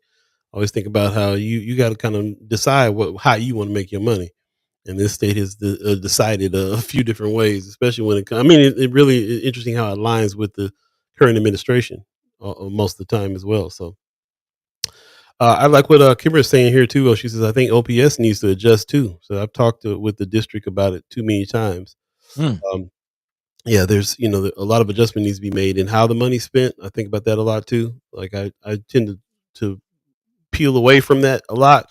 Just like we got to concentrate on doing for self and so on and so forth. And then I get reminded sometimes those are our tax dollars. We paying into this situation and need to have a little bit more say on how some things are to make things a little easier for people. So that's part of it as well. So yeah, I appreciate that very much. Also, there was another Marlon Harrison. He said I posted in Friends of First Sky Omaha that Papillion is cracking down on panhandling, saying that it got super out of control. Yeah, I thought that was interesting too. Me and Buddy had a little bit of a conversation about that this morning. I remember when Mayor Stothard put a bunch of stuff in place to make sure that there wasn't a bunch of homeless people on the steps of the library and everything else that they were doing. It was kind of a war against homeless people then, and they put these ordinances up during her time in office where it was illegal for people to be doing that. We know that on the north side, lots of folks started flocking to the north side to do that panhandling on the edge of the freeway and everything else. And I didn't see a whole bunch of cop cars come scooping up them folks, but folks in other areas are a little bit cracking down a little bit more. That Papillion area definitely is cracking down a little bit more. We talked about places in Saddle Creek that we go eat. And, we'll be in drive-thrus and people just run up on you on the windows, getting worse. And I haven't even seen anybody really crack down on any of these ordinances. I'm seeing more people try to put more ordinances up. But, we're sitting here asking the question, do they have to be, all we're seeing is them criminalizing it even more instead of like coming up with some better solutions on how to get people in some housing in the first place. Yeah. So. And for those who don't know, again, when we're talking about criminalizing homelessness, again, this is something that's coming out of Omaha City Council, specifically Councilman Brinker Harding, who last week proposed a new tool to combat what he's calling this homeless problem in the encampments. Again, a misdemeanor, which will carry either a $300 fine or 30 days in jail. And again, it's all about this tough on crime rhetoric. He says, I think from a public safety standpoint, from a public health standpoint, which again is the same terminology we heard from Trump in DC, it's something that we need to address. We want to make sure that this doesn't become a growing problem. So again, there are some resources out there. For instance, Threshold Continuum of Care. I'm sorry to interrupt. I just want to say before we get to that, this idea that I'm so glad that Marlon Harrison, you put that in Friends of First Sky Omaha, this article about this Papillion chiming up. It's interesting how media sometimes will throw out an article right around a lawmaker that's trying to do a certain thing, so that they can kind of use that for backup. If Brinker Harding is here saying we need to be tougher on the homeless, which is crazy. What all you're saying? So you're making the situation worse for them by giving them a misdemeanor, giving them a fine that they obviously won't be able to pay. Where they're supposed to go, we already know that all of the a lot of the homeless shelters and stuff like that are full. You take them to jail. And so, interesting enough, there's now an article about a side of town that's saying these homeless people are getting more aggressive. We're concerned. Like, to your point, this is the crime situation that is going to garner doing stuff like bringing the National Guard in. Like, this is like, to your point, it's all, you can see it all set up with the way the media is setting it up and everything too. Like, that's wholeheartedly my point. Like, pay attention to the rhetoric and how it echoes what you're seeing in other areas and what follows that rhetoric. Again, I don't think our audience here, is too unfamiliar with the rhetoric, but still, it has to be acknowledged. We got to pay attention to what this is. And again, it's not just Pillin, it's not just Brinker Harding. It's a pretty large swath of people. Again, what was happening in Omaha, to your point, is also being echoed in Papillion from Mayor David Black, who's the one who's pushing for an ordinance to address what he's calling, as you mentioned, aggressive panhandling in these areas. And this is something that's also an interesting point in all of this when I read these articles, the fact that they're trying to criminalize homelessness, which in a sense isn't necessarily illegal. Again, the encampments on public property, as Senator McKinney mentioned, is legal. This is public property. There are no laws that say you can't sleep on a median or you can't sleep in a public area, which is very interesting. And then also panhandling. Apparently there are, panhandling even in Papillion with this article. Actually, the mayor himself says panhandling itself is not illegal. It's actually protected under First Amendment rights. However, he goes on to talk about the aggressive panhandling and the aggression that, some panhandlers are using and the fear, I guess, that some citizens are feeling from that. But again, it's locking them up the answer. I think we know that. It's not. It is not. There's some data that Kimra supplied us on some of these encampment situations. Shout out to Kimra Snipes for putting some of these things out. She sent it to us as well. And I'm just kind of looking through some stuff right here. Some of these reports that she put out, encampment reports, encampment safety assessments. This is some very interesting stuff, buddy. You went through some of these numbers, right? Did anything stand out to you on this? Yeah. Again, these are numbers from Tamara Dwyer, who we had on the show. She is again a homeless coordinator for the city of Omaha, and so these are Omaha numbers, Omaha-based numbers. And yeah, it talks about how many people are actually homeless and what that situation really looks like. Like, what is the reality? And we're only talking about less than 1,000 people. Again, there were about 321 unique contacts with people, according to this data, 316 duplicate contacts, which is a total of about 636 contacts with people in 2024. Again, there are only about 346 reports of encampments that were found. About 105 of them were actually active encampments. There was nothing, 70 of them had nothing found at them at all, which is quite interesting. Also, about 41 of them were determined to be other activities like illegal dumping, panhandling, or people hanging out, but no sleeping overnight, just people, posted, chilling. Right. So again, just the numbers of it, you would expect the way that is being talked about, some of the laws that are being proposed, it will be in the thousands of numbers of people, as far as the homeless population in the area, but we're talking slightly over 500 people. And again, there are some other programs out there. One is Direct to Housing as a pilot program that kicked off in the spring of this year. The Direct to Housing Encampment Response Pilot, which transitioned residents from encampments directly into permanent housing, prioritizing public health, safety, and stability. Apparently, according to this data, the pilot operated from March to August of this year. So again, that pilot program just ended with a 4-phase approach, which is identify the encampment, identify housing, house residents, and close the encampment. So again, there are efforts to house some residents, which we would love to see more of. That's kind of what I'm feeling like is more of the answer than just finding these people and locking them up. I mean, that's not going to really cause any solutions. We're not going to find any solutions, and actually that might backfire. To Mama God's point, as she says, if I was homeless, I would actually not mind 30 days in jail behind your crazy homeless laws. I will have temporary food and shelter, which is a real thing. It's definitely a real thing as far as homeless individuals, making their way some way, shape, or form into behind bars, because it's a cot, it's food, you get hot water, you know what I mean? You get to take a shower, you get some amenities that you might not get on the street. So again, we're only talking about further overcrowding a situation that's already overcrowded. Very much so, and not just that, but also this threat because of this current administration to be doing stuff like sending the National Guard in over less than 1,000 homeless people with a few reports here and there about them being more aggressive and people being scared of that.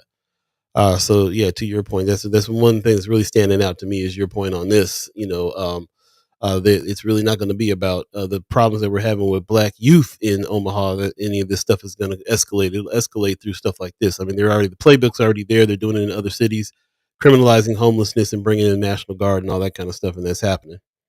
Before we go to the break, just want to give a shout out to Clarice Dombeck, who is in the chat and gave us a little bit of information about Brinker Harding, him and the Douglas County Sheriff's Department. She says he brought the panhandling ordinance to him and the Sheriff's Department, and then also the one in Omaha a few years ago, not the Papillion one. So there's already one in Omaha as well. Also, Miss Welsh is in the chat saying as they increasingly criminalize homelessness, the overflow in jails will necessitate private companies to take over. We all know prisoners are money for those companies. Yep. To your point, appreciate that. Some other talk there in the chat, going back and forth about Goodwin responding. Kimra Snipes says she reached out to the Goodman camp. Looks like I can't find that one now. She says I reached out to Goodwin and her team during the race about the BID seat. Can't believe they don't see the issue with that. So yeah, we'll jump into that a little bit more. She says so much stuff going on. They may not be thinking about it. Interesting. Appreciate that. Also, Tony Johnson says Goodwin is not resigning from BID. Tells me that she's okay with conflicts of interest. Dilutes any credibility she has in holding others accountable if she's not holding herself accountable. I didn't hear that she has not stepped down from the BID. I didn't realize that had not happened. So we'll see. Also, Donnell Sessions in the chat. Good morning. Says our city is creating or trying to create homelessness. Starther created a plan to drive thousands into homelessness in order to profit. I mean, it feels like that. Most definitely feels like that. It definitely feels like the conditions got to the point where there was going to be more homeless without enough resources. So she did hire Tamara Dwyer, which I felt was a good move. Mayor Ewing held on to her in that position. We had a great conversation with her. You can go back and check that out on YouTube. Our conversation with Tamara Dwyer and what she was thinking was happening. She actually chimed up, commented on the post in Friends of First Sky Omaha about that article because she was saying, it's kind of showing that there's some progress being made here. You were just saying, and some things are working, and if we can keep on working in that direction, great. Feel like we need to pick up the pace on that a little bit now that you got me kind of thinking about what this administration is trying to do with cities with Black mayors. And what kind of police state they're trying to pull here and bring together. Yeah, so it'll be interesting to see. Very interesting. And I think beyond the Tamara Dwyer, hiring of it all, what I want to get into next, we've got about 30 minutes left in the show, is what you had mentioned earlier as far as the money of it all. Like we talked about the issue, set up the conversations to address the issues, but what are the solutions out there? Again, when we spoke to Mayor Ewing, he was very candid and very aware of the connection between crime, homelessness, and finances and job opportunities and what the market really looks like. And I think a kind of big indicator of that is his hiring of Raquel Henderson, who we call the Jobinista. Again, her whole mission, her whole position, her whole job is to get people working. So again, it's very interesting to look at how do we combat this situation, as far as homelessness. And I will acknowledge, like, crime, homelessness, all of these things. I don't want to necessarily say they're not a problem. Like we know all these things. We talked about how close people are to homelessness. We've been talking about the youth, what's going on with our youth. We spoke to Brother Kasim, was like, yeah, hey, I've had situations where kids drew guns on me and come get your kids and all of these situations. But the real heart of this conversation that I want to hammer home and make clear is the solution. Is locking people up the solution? No. So what is the solution? And I think the solutions are the Raquel Hendersons, are the people who are finding their lanes of change and trying to help people find jobs. Again, let's just start there. That conversation of what the job market looks like, what's really going on with how people can really help their bottom line. This coming out of Channel 7 as far as what jobs in Nebraska are growing and which jobs are actually shrinking. So again, as we talk about jobs and how we had this conversation several times, like what is the market? Where is the money in Nebraska? What does that look like?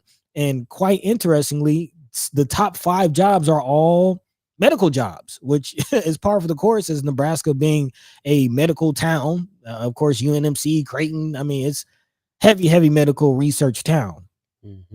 But that's, I mean, how competitive is that market? How easy is it to get a job in anesthesiology and cardiology? Again, those are the highest paying jobs. But per this article, it is interesting. As of 2024, there were several other industries, if you will, that grew between 23 and 2024. Apparently, there was a 220% increase in gambling dealers. Kind of following suit of Nebraska voters again legalizing gambling and the implementation of casinos in the area, and also coupled along with that was also a 50% increase in the demand for gambling surveillance officers and investigators. So there is that as far as those jobs increasing, but this country's a trip. It is, and even more so. Jumping out from this article are the jobs that decline, and these are the jobs that are more accessible. These are the jobs that, I've worked a couple of these jobs, and when you think about average everyday people just trying to make ends meet, these jobs on the decline, not a good sign. Again, on the flip side, according to the article, jobs like word processors, data entry, legal secretaries, administrative assistants, even telemarketers are all job titles that saw a 20% decrease in demand over that same period of time. Yeah. So again, big shout out to the Jobinista, as we call her, Sister Raquel Henderson, trying to make sure that people are on top of this job market. People are finding jobs, as we call them, because that conversation and that ecosystem it's still very, very important. People still got to put food on the table, and it's getting harder and harder to find these jobs with the advent of AI, as somebody mentioned earlier, as far as certain positions being, certain people being, I guess, AI taking jobs and people being fired. Phased out, phased out. Thank you. And not even just the AI situation, but just kind of the war on government positions and all kinds of things that's going on there. There's a lot to it. On a little bit more on this subject before we go to a break, just want to mention shout out to Cheryl Weston, who has that podcast Conversations with Cheryl Weston. She posted the other day about homelessness in Omaha. Had a discussion about it. Went on live. She wanted everybody to share that. A lot of things that she had talked about. She actually put a update on after she got done with her live, and she was mentioning that on her live she had. She said homeless would be given a 30-day notice. She should have said 24-hour notice. The correction is the city of Omaha may remove personal property found at an encampment on public property. Number one, prior to removal of that personal property from the campsite, the city shall post a notice 24 hours in advance. I think the 300 that she was, or the 30-day, it wasn't a 30-day removal. It was a 24-hour notice. Yeah. She says after the 24-hour notice is passed, the city is authorized to remove all personal property from the campsite. And number three, personal property shall mean any item reasonable, recognizable as belonging to a person and having apparent utility or monetary value. So they laid it out what it is that they're going to do here. Definitely go back and check out her conversations with Cheryl Weston is the page, and go back and check out her live, hear what she had to say about that and what the community had to say about that. She's also a person that speaks out to the community in the same kind of vein that we are doing what we're doing here. So definitely check that out for more conversation on that. And we appreciate everybody that is there on that has been keeping up with these things as well. Wanda Lewis in the chat says a homeless population in an impoverished community is necessary to practice medicine on. Look what we have to offer for a triage facility within District 2. Med students come here to do their internships in clinicals, then go back home. Ooh, ooh, man. Using us as lab rats, huh? Again, here's the top earners. Nebraska Department of Labor, anesthesiologists, cardiologists, pediatric surgeons, radiologists, dermatologists, ER physicians, OBGYN, making hundreds of thousands of dollars a year. Top earners. And then while other industries are falling behind. So when you think about how much you make a year, this is the kind of conversation I want to have next time we do follow the money next season. Really kind of get into the nitty gritty of this. Medium income is one thing. We can report on household medium income, which is going to be a conglomeration of all the incomes in the area, all the incomes in the city. But that doesn't say much to some of what kind of incomes we're looking at in North Omaha, especially North to South Omaha, East Omaha, really. When you look at these kinds of numbers, can you imagine? Do you know anybody making $474,000 a year? No. Or even close to it, even 100, even in triple digits. It's very few people in my world that is making over $100,000 a year. Man, I mean, I might know a few people, but they had to write a hit record. They had to write a hit record to do it. Very few, right? Very few. We talked a little earlier about what happens when you get into some trouble. Do you have a circle? Do you have people that you can reach out to? Do you have some help that you can reach out to keep yourself off the street? Well, most people live in spaces, so they obviously do, because we all need help from time to time. So we do have some of that kind of help, and but a lot of people don't. What are we doing for those people? Shout out to Kimra again for her report, putting these actual numbers out here, showing and Tamara Dwyer too for putting these actual numbers.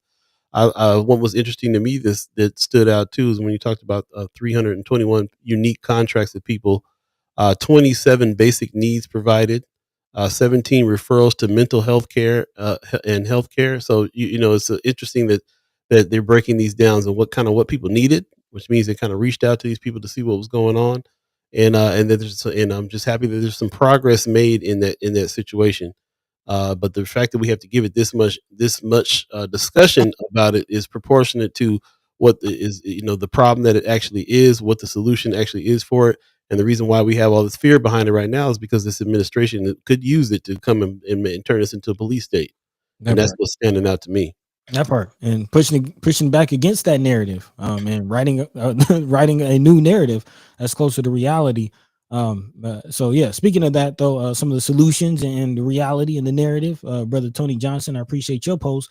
He says a lot of the jobs Raquel posts are small market jobs requiring higher level of education, pay not comparable to responsibilities. If you look at these jobs, resources to help people in North Omaha, being eligible for them does not match up. Going back to the highest earners, again, OBGYNs and cardiologists and things like that, the high paying jobs oftentimes do have a lot of barriers to entry that just aren't accessible to impoverished communities, if you will, which again we have to really acknowledge to go against this whole trope that people are lazy and people, especially after the job market changes of the pandemic, the whole idea that people didn't want to work and things like that. That's not quite the case. It's throwing that out there. Yeah. The whole quiet quitting, if you remember that whole wave of people quiet quitting and just the trope that people don't want to work. And the reality is there are people with 2-3 jobs who just are still struggling, who still have to go to pantries, who still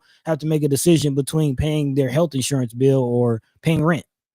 Yep, and this is the reason why Kimra and Tony Johnson and everybody's always really talking about education as well. That education is lacking. You don't get the education you need in order to get certain high-paying jobs and so on and so forth. It really all starts with that part. Tamika Renee is in the chat, and I appreciate you coming in too. She says jobs are needed, but the solutions to address homelessness has to be more broad. We have to address physical and mental health and addiction issues. This has to be the case. There has to be case management involved. There has to be case management involved. This has to take place before we get them into a place, and then when we have to address lack of affordable housing resources, landlord and tenant law reform. so much to it. I really appreciate your comment there because we did get those reports from the City View situation about people that really were in spiritual need and in mental need and things like that and couldn't even find their way out of there when they had to leave. And it was really a tough situation. You really figure out that people are really struggling mentally. And when I say struggling mentally, I'm not even really thinking about people with mental issues. I'm thinking about Mm. more. I'm thinking about us everyday regular people that sometimes the cognitive load of your life can be so heavy that you can't function, and you at the very least need to go see a therapist if you can afford it and if you can and if you have access, in order for you to just kind of get your head straight about how you got to navigate living, how you got to navigate earning a living, how you got to navigate your housing situation, and then when something huge happens, like you getting ready to get kicked out of a building, where's your headspace? And that is closer to home than trying to act like there's a bunch of crazy people out here on the street. I don't. You saw the numbers on this report that Kimmer provided. There was only 17 referrals to mental health care and mental health care on this particular report. People with boosts to the roof, like Tamika Renee, thankfully is letting us know about what the real problem is with people that are out here and what needs to be addressed first. Is some of those things, but I'm learning how to think of it a little bit differently. It's not just people that got schizophrenia and stuff like that out there. It's just regular. Sometimes it's regular people who are so bogged down by the cognitive load they can't function, or they need some help to get through that moment, or whatever the deal is. Man. So I really appreciate you putting that nuanced comment out there for sure. Yeah, I mean, we need it definitely from somebody who's boots to the roots. Really front lines with it. There you go. Donnell Session says OHA has not moved on the list of thousands that have been waiting since 2003 for Section 8 vouchers. There's a difference between street homelessness and the thousands of families that need help that are living in shelters with family or are crammed into spaces. Thank you.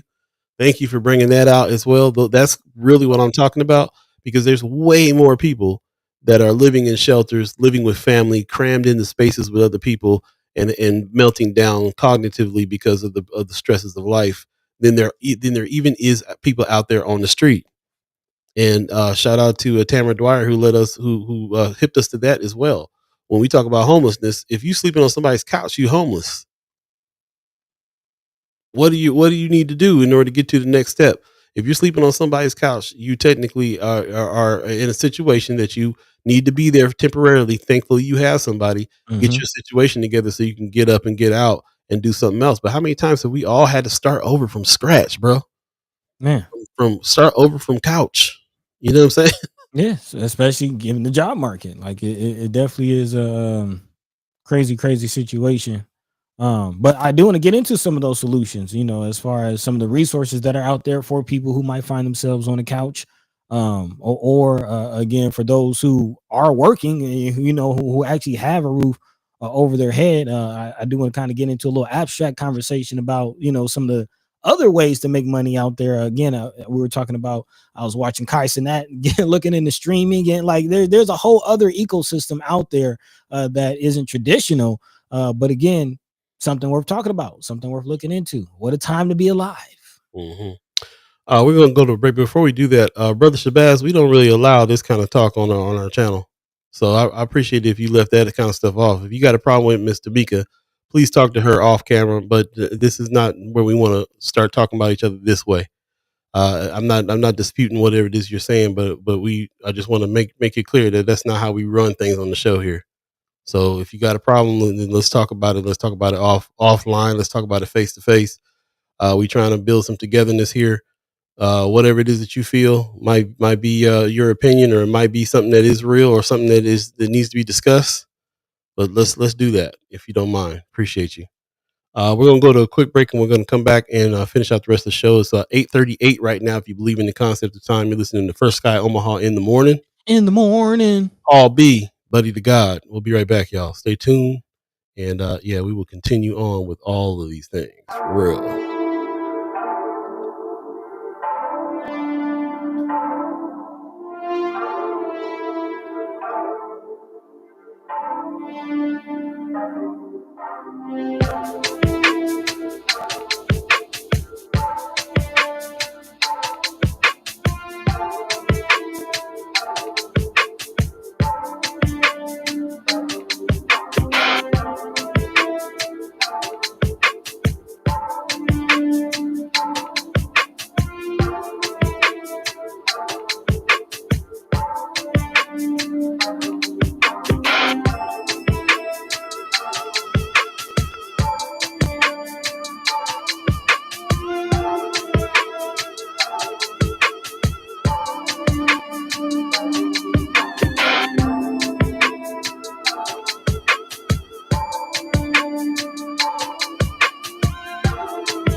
Welcome back, welcome back, welcome back, welcome back. First Sky Omaha in the morning. In the morning. Paul B, buddy to God. Appreciate all you guys coming on in and joining us on this show. This is Wednesday, September the 3rd, 2025. You're keeping track.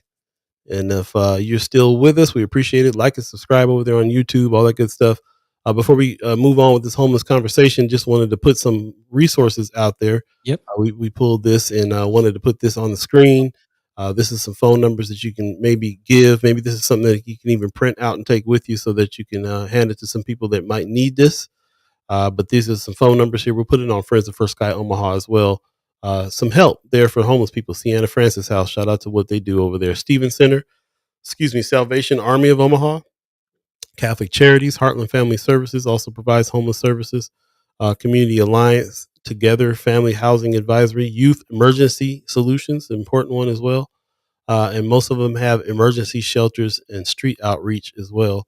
And they're even trying to do some preventative stuff like homelessness prevention and rapid rehousing. So shout out to all the organizations that are doing this. Shout out to our partners at Heart Ministry Center as well. Yep. Because they may not have homeless shelter over there, but they have situations for people that are homeless, like we talked about, like be on the couch at somebody's house and maybe need to get their clothes washed. So you can go to Heart Ministry Center, a laundry spot, and take care of stuff in their pantry and get some food and so on and so forth.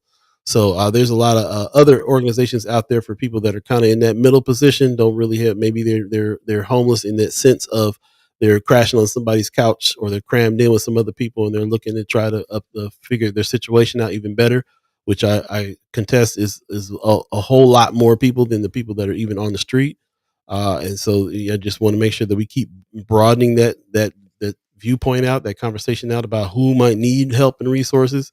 Because if you're on somebody's couch, you may be a beat away from being on the street. There's those levels to this. It ain't just you making radiology money and then all of a sudden you on the street. There's definitely levels to this. So appreciate it very much. Juan Lewis in the chat says I have a part-time job that transports people to temporary living spaces and to their appointment per organizations. I need to talk to you about that job. I need to help with your resources there in a big way. Also, Kimmer says my son has been going on feeding homeless people every week at multiple locations. If you ever want to join him, let me know. We posted about Kimmer's son who had a trunk full of pizzas that he was driving around passing out to folks, waters and everything else. So appreciate that very much. One more comment, then we'll move on here from Lynn Mills. The narrative of homelessness needs to be changed in Omaha to a more positive view. I volunteer with the Mutual Outreach directly helping homeless people. Shout out to you for that. The police need to be completely out of dealing with our homeless population. Interesting take. They can get aggressive, threatening, and or harassing single women in the streets. I believe in what Tamara Dwyer is doing. I think if her office needs more money to really continue, to help with homelessness. So write your new mayor and let them know that Tamara Dwyer needs more money for this. Man, and that's the big thing. Going back to your question earlier, we talk about these problems, and as we wrap up the show, want to focus more on solutions, and that is a solution as far as again finding programs that work or at least have data that show it's going in the right direction, and then apply pressure to support that stuff and not have more of the same as we're seeing as far as tough on crime and charging people $300 to be homeless. If they had the $300, they probably wouldn't be homeless. They would maybe be paying for a hotel or an extended stay or something. What a lack of imagination. That's your solution. What a lack of imagination, a lack of talking to different people. Insane. It has to be. Like Kimmer said, man, trying to make logic of the illogical. It just makes no sense. What does make sense is, pilot programs and data and really watching the impact of things. So again, speaking of what Tamara Dwyer is doing, these numbers, this data that we've been showing throughout the show, again, is all going towards supporting this direct to housing encampment response pilot program, which again does not necessarily just round people up and throw them in jails for being homeless, but again identifies the encampments, helps them move into permanent housing, and again, as Tamara says in this document, she says that the pilot demonstrates that focused housing first engagement can close encampments while maintaining stability and dignity for participants. So again, that's definitely, the direction we would like to go. So to that point, maybe apply pressure, maybe again write a letter or email or make a phone call to your city council members, saying that you might want to support this direct to housing encampment response pilot program, and not what Brinker Harding is proposing.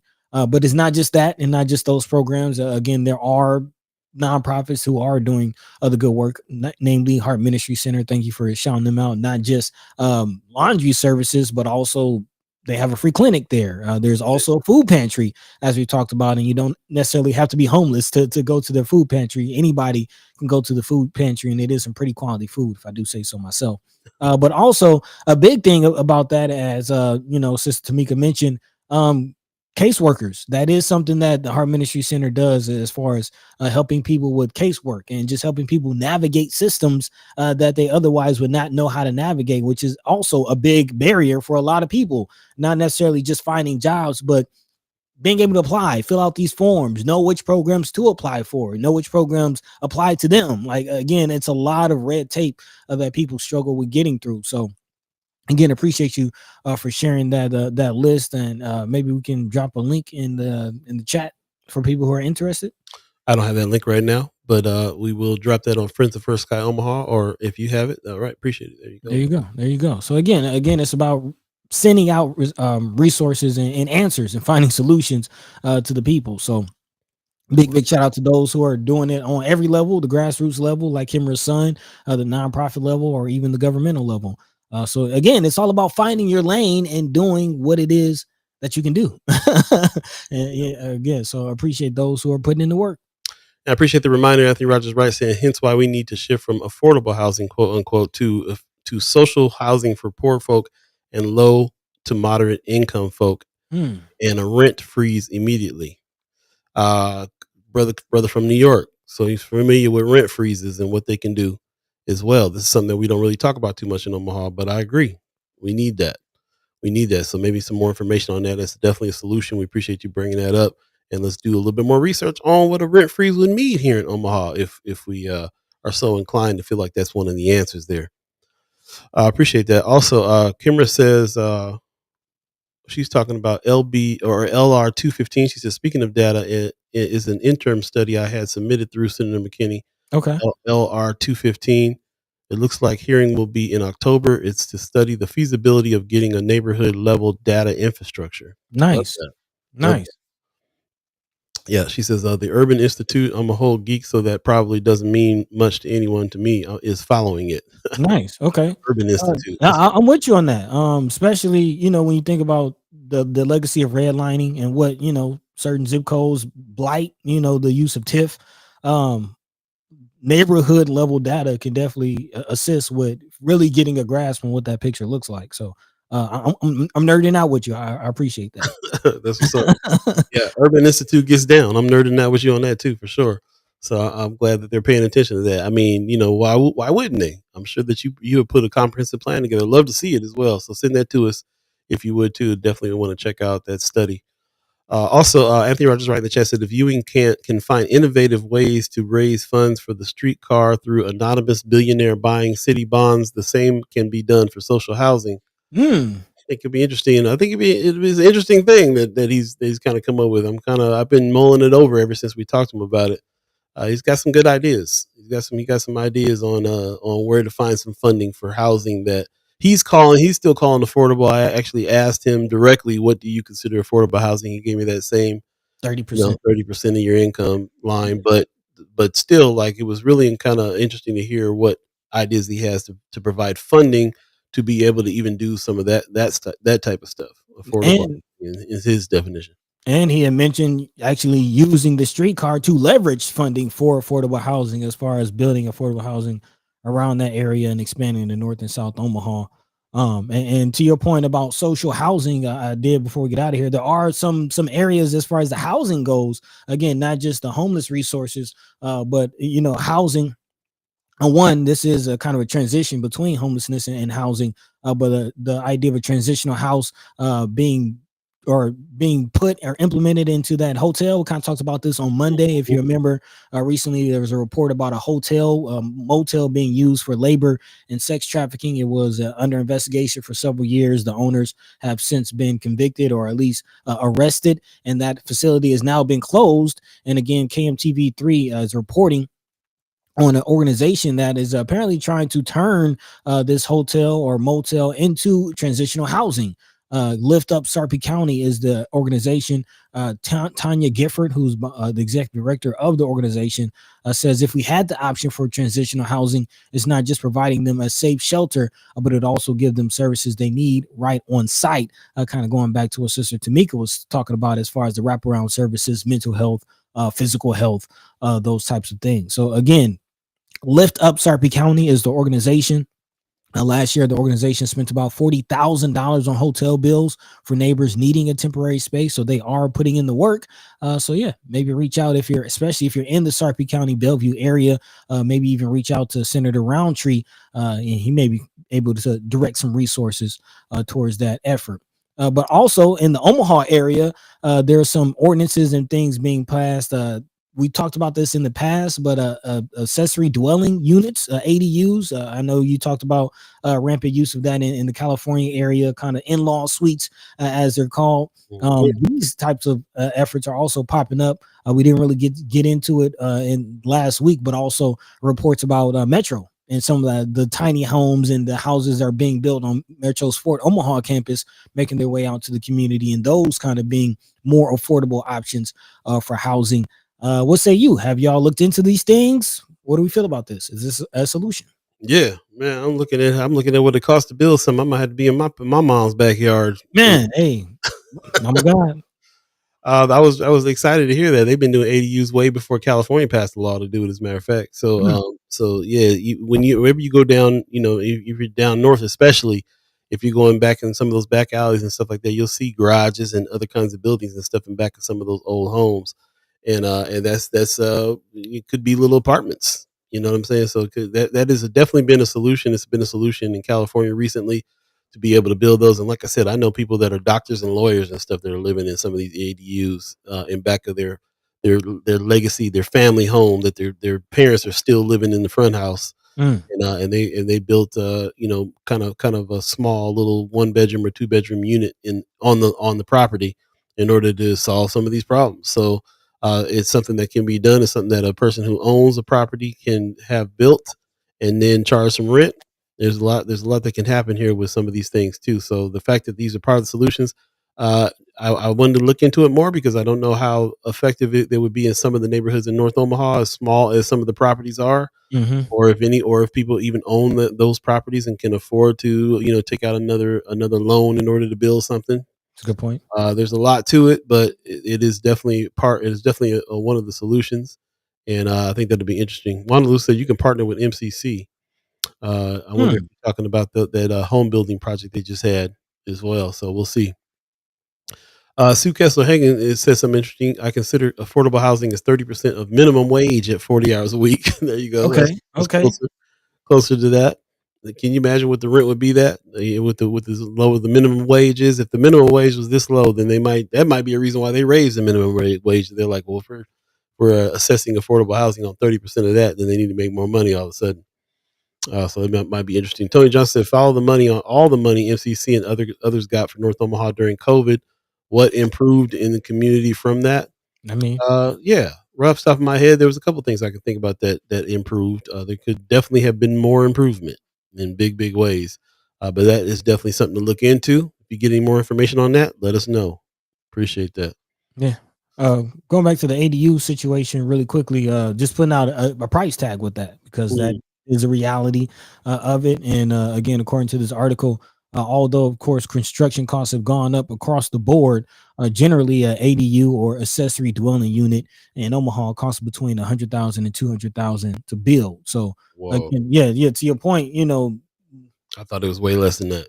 Yeah. I mean, again, that's where construction costs are, and unfortunately, that's still a fall short from where, if you want to buy a house, you're still looking at $300,000-$400,000. So I've actually talked to some realtors that said there's still some $200,000, $250,000 houses out there, Okay. even under 200,000 some. So again, what if that's if the option is building some for 200,000 or buying some for 200,000, you might decide to just go ahead and find something if that's what you're in the market to do. But I still think it's a good thing to have, to be able to do here for people that can make it make sense financially. But again, cost of building, you're right. That's a big chunk. It's a big chunk. So be interesting to see how that pans out. But and on the level of like the homeless conversation that we're having today, people that are actually houseless, that's not a solution. Unless somebody in their family or somebody builds one of these units in the back and then maybe rents it to somebody for affordable, in an affordable way or something like that. I think it's going to be a small level. We need kind of a more comprehensive thing to do. Although another comparison to California homelessness, where there's hundreds of thousands of people homeless. Skid Row, man. We only got less than 1,000 people here to do this for. So interesting to me. As a matter of fact, we are coming up on October, and our partners over here at the city, they do this Omaha lead testing. The number reminds me of that too. That when we talked to them, they only really had 250, maybe 200 to 250 houses that still needed to be hit.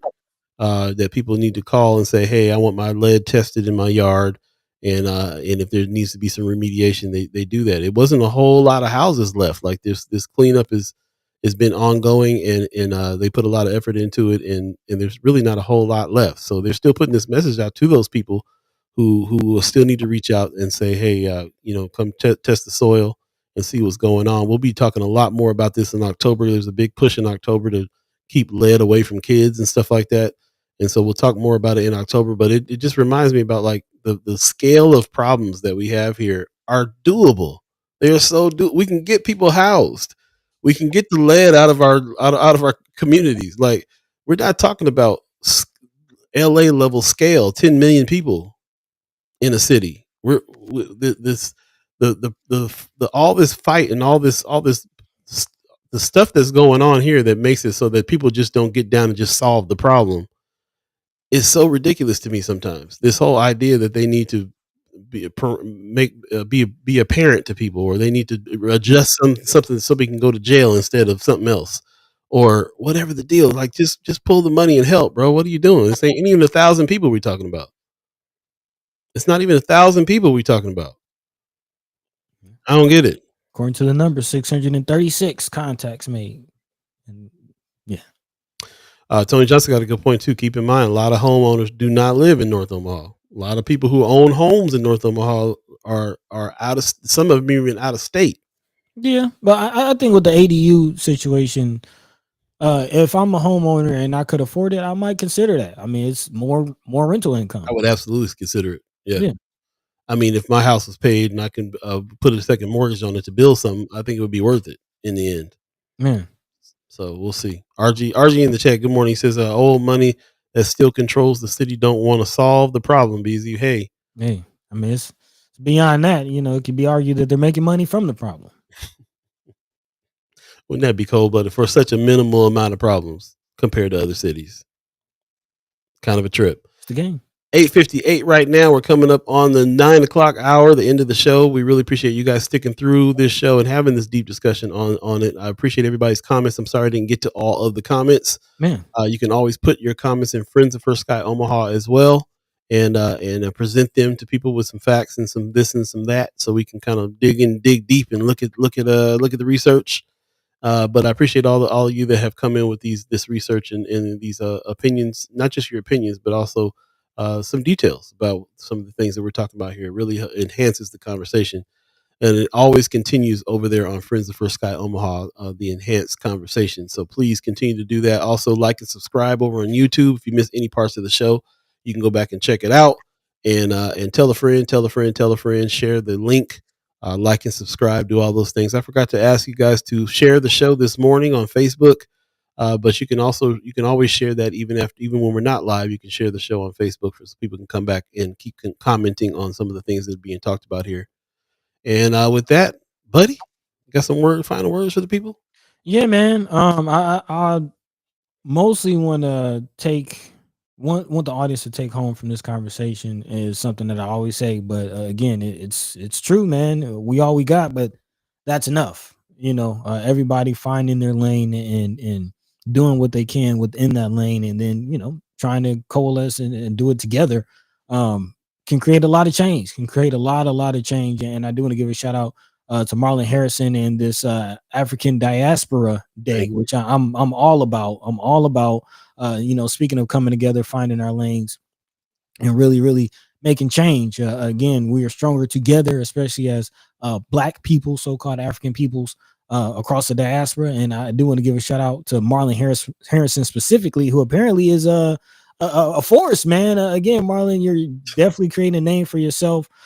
This is a post from Sherman on Friends of says that Marlon Harrison has given me so much confidence that it can be done, and I appreciate that more than he knows. He printed out flyers and told me, don't give up. I'm going to help you make this happen. The look on his face and the energy he has put in I believe him.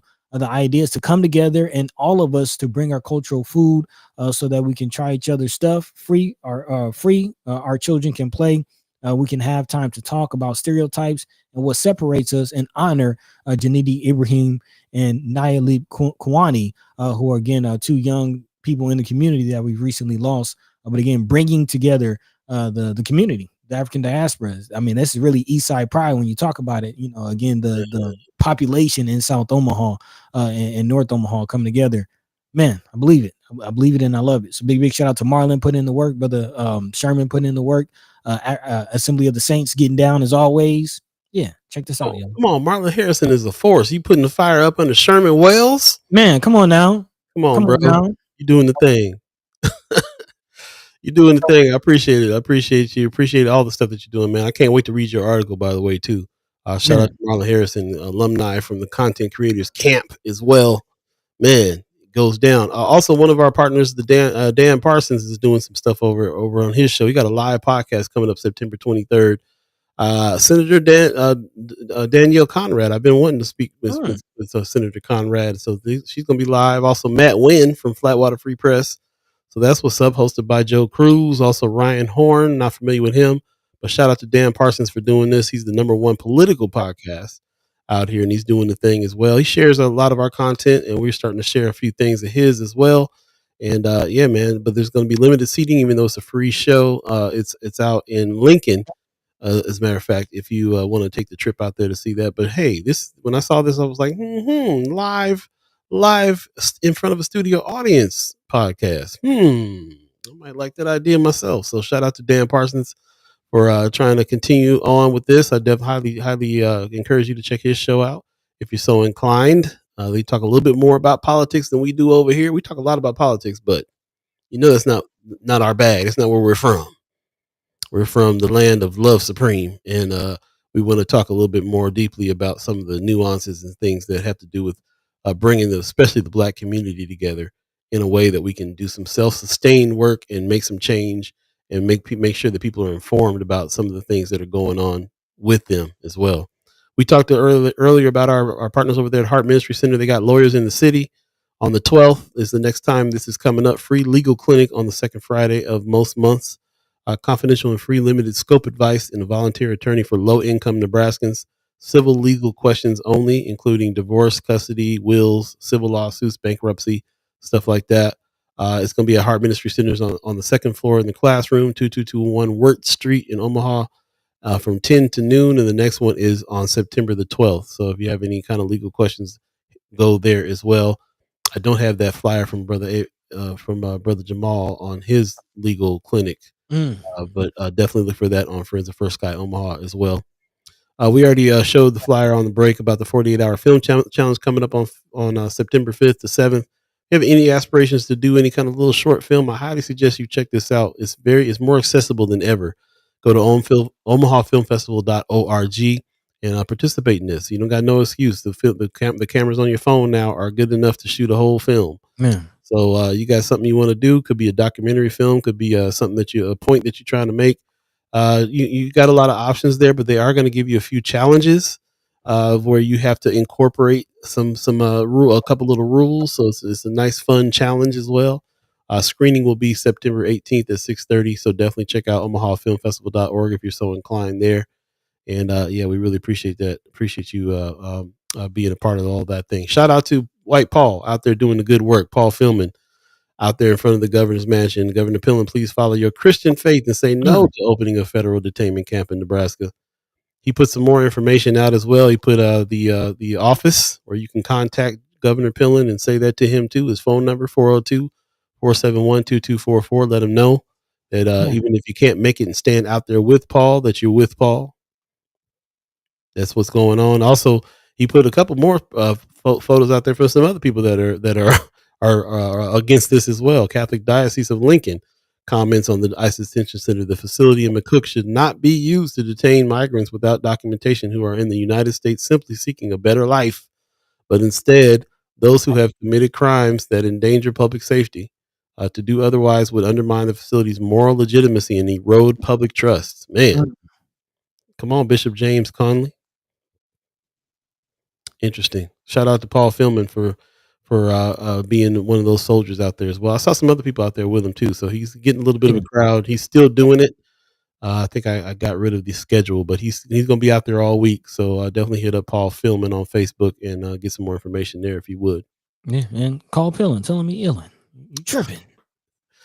He illin' in a big way. Right on. Yeah, man. Let's see, who am I missing? Some in the chat. He says, you got to invite me and Sherman Wells on the show to promote the event when the time gets closer. You know we will. You guys are always welcome on the show. We will definitely do that. Talk about this event because we're all about this event for real. Also, peace out. Anthony Rogers Wright is on a flight to the motherland, man. Yeah, safe travels. Safe travels. Also, in the chat earlier, everybody was saying that we ought to ask LaVanya Goodwin to come on too. Excuse me. Councilwoman LaVanya Goodwin. Put some respect on her name and talk about what her agenda is as well, and maybe talk about the BID and some of the other things that are happening, where she stands on a lot of these things. And we will definitely reach out to her and ask for her to come on the show as well. So appreciate that very much. Word. Yep. So yeah. Oh, okay. Yeah, I'm just looking at the chat before we get out of here. Just make sure that we got everything before we go.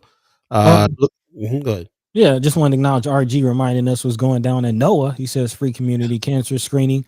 Our first one is September 27th. Get yourself registered. Again, check out NOAA, North Omaha Area Health. They get it down, man, especially on the cancer tip, man, F cancer, all that. And with that, we're going to go ahead and get out of here. Appreciate everybody who joined us today. Shout out to the Omaha Tribe elders for allowing us to be on this land and speak while we're here. Shout out to our elders allowing us to speak before you. And shout out to you, the chat chimers who are coming on and having these discussions with us Monday, Wednesday, Friday, 7 to 9. It goes down every week. This season is called Space is the Place. This is season 3B. And this is kind of the overall topic of the conversation. But you know that we're keeping up on a lot of the news that's happening so that we can discuss it with you to see what, not only how you feel about it, but what we can do about some of these things too. And read between the lines in a way because of how news gets disseminated. Definitely like and subscribe over at YouTube. Be looking out for the Lanes of Change coming soon. Also, share this show if you're on Facebook as well. Really appreciate everybody who joined us today. And we are looking at having a special guest on Friday. So join us then. That'll also be the day that we drop the weekly wrap. If you haven't signed up to the weekly wrap, we highly encourage you to do that. As a matter of fact, I'll go ahead and put the link in the chat right now so you can sign up if you have not signed up for the weekly wrap. This is the way that we can continue the conversation, continue the communication with each other on a different platform other than what William King calls the Masters platform. Type in. The Broligarchs class, stuff that may go down and may have to move away from. You never know. Man. So it's the best way to keep in touch with the email addresses at the moment as well. So yeah, sign up to the weekly wrap. Get the weekly wrap on Friday, dropped in about 4:00 on Fridays. And let's stay in touch. And with that, let's go ahead and get out of here. You guys have a good one. Peace. By the way, Vanglorious. This is protected by the red, the black, green.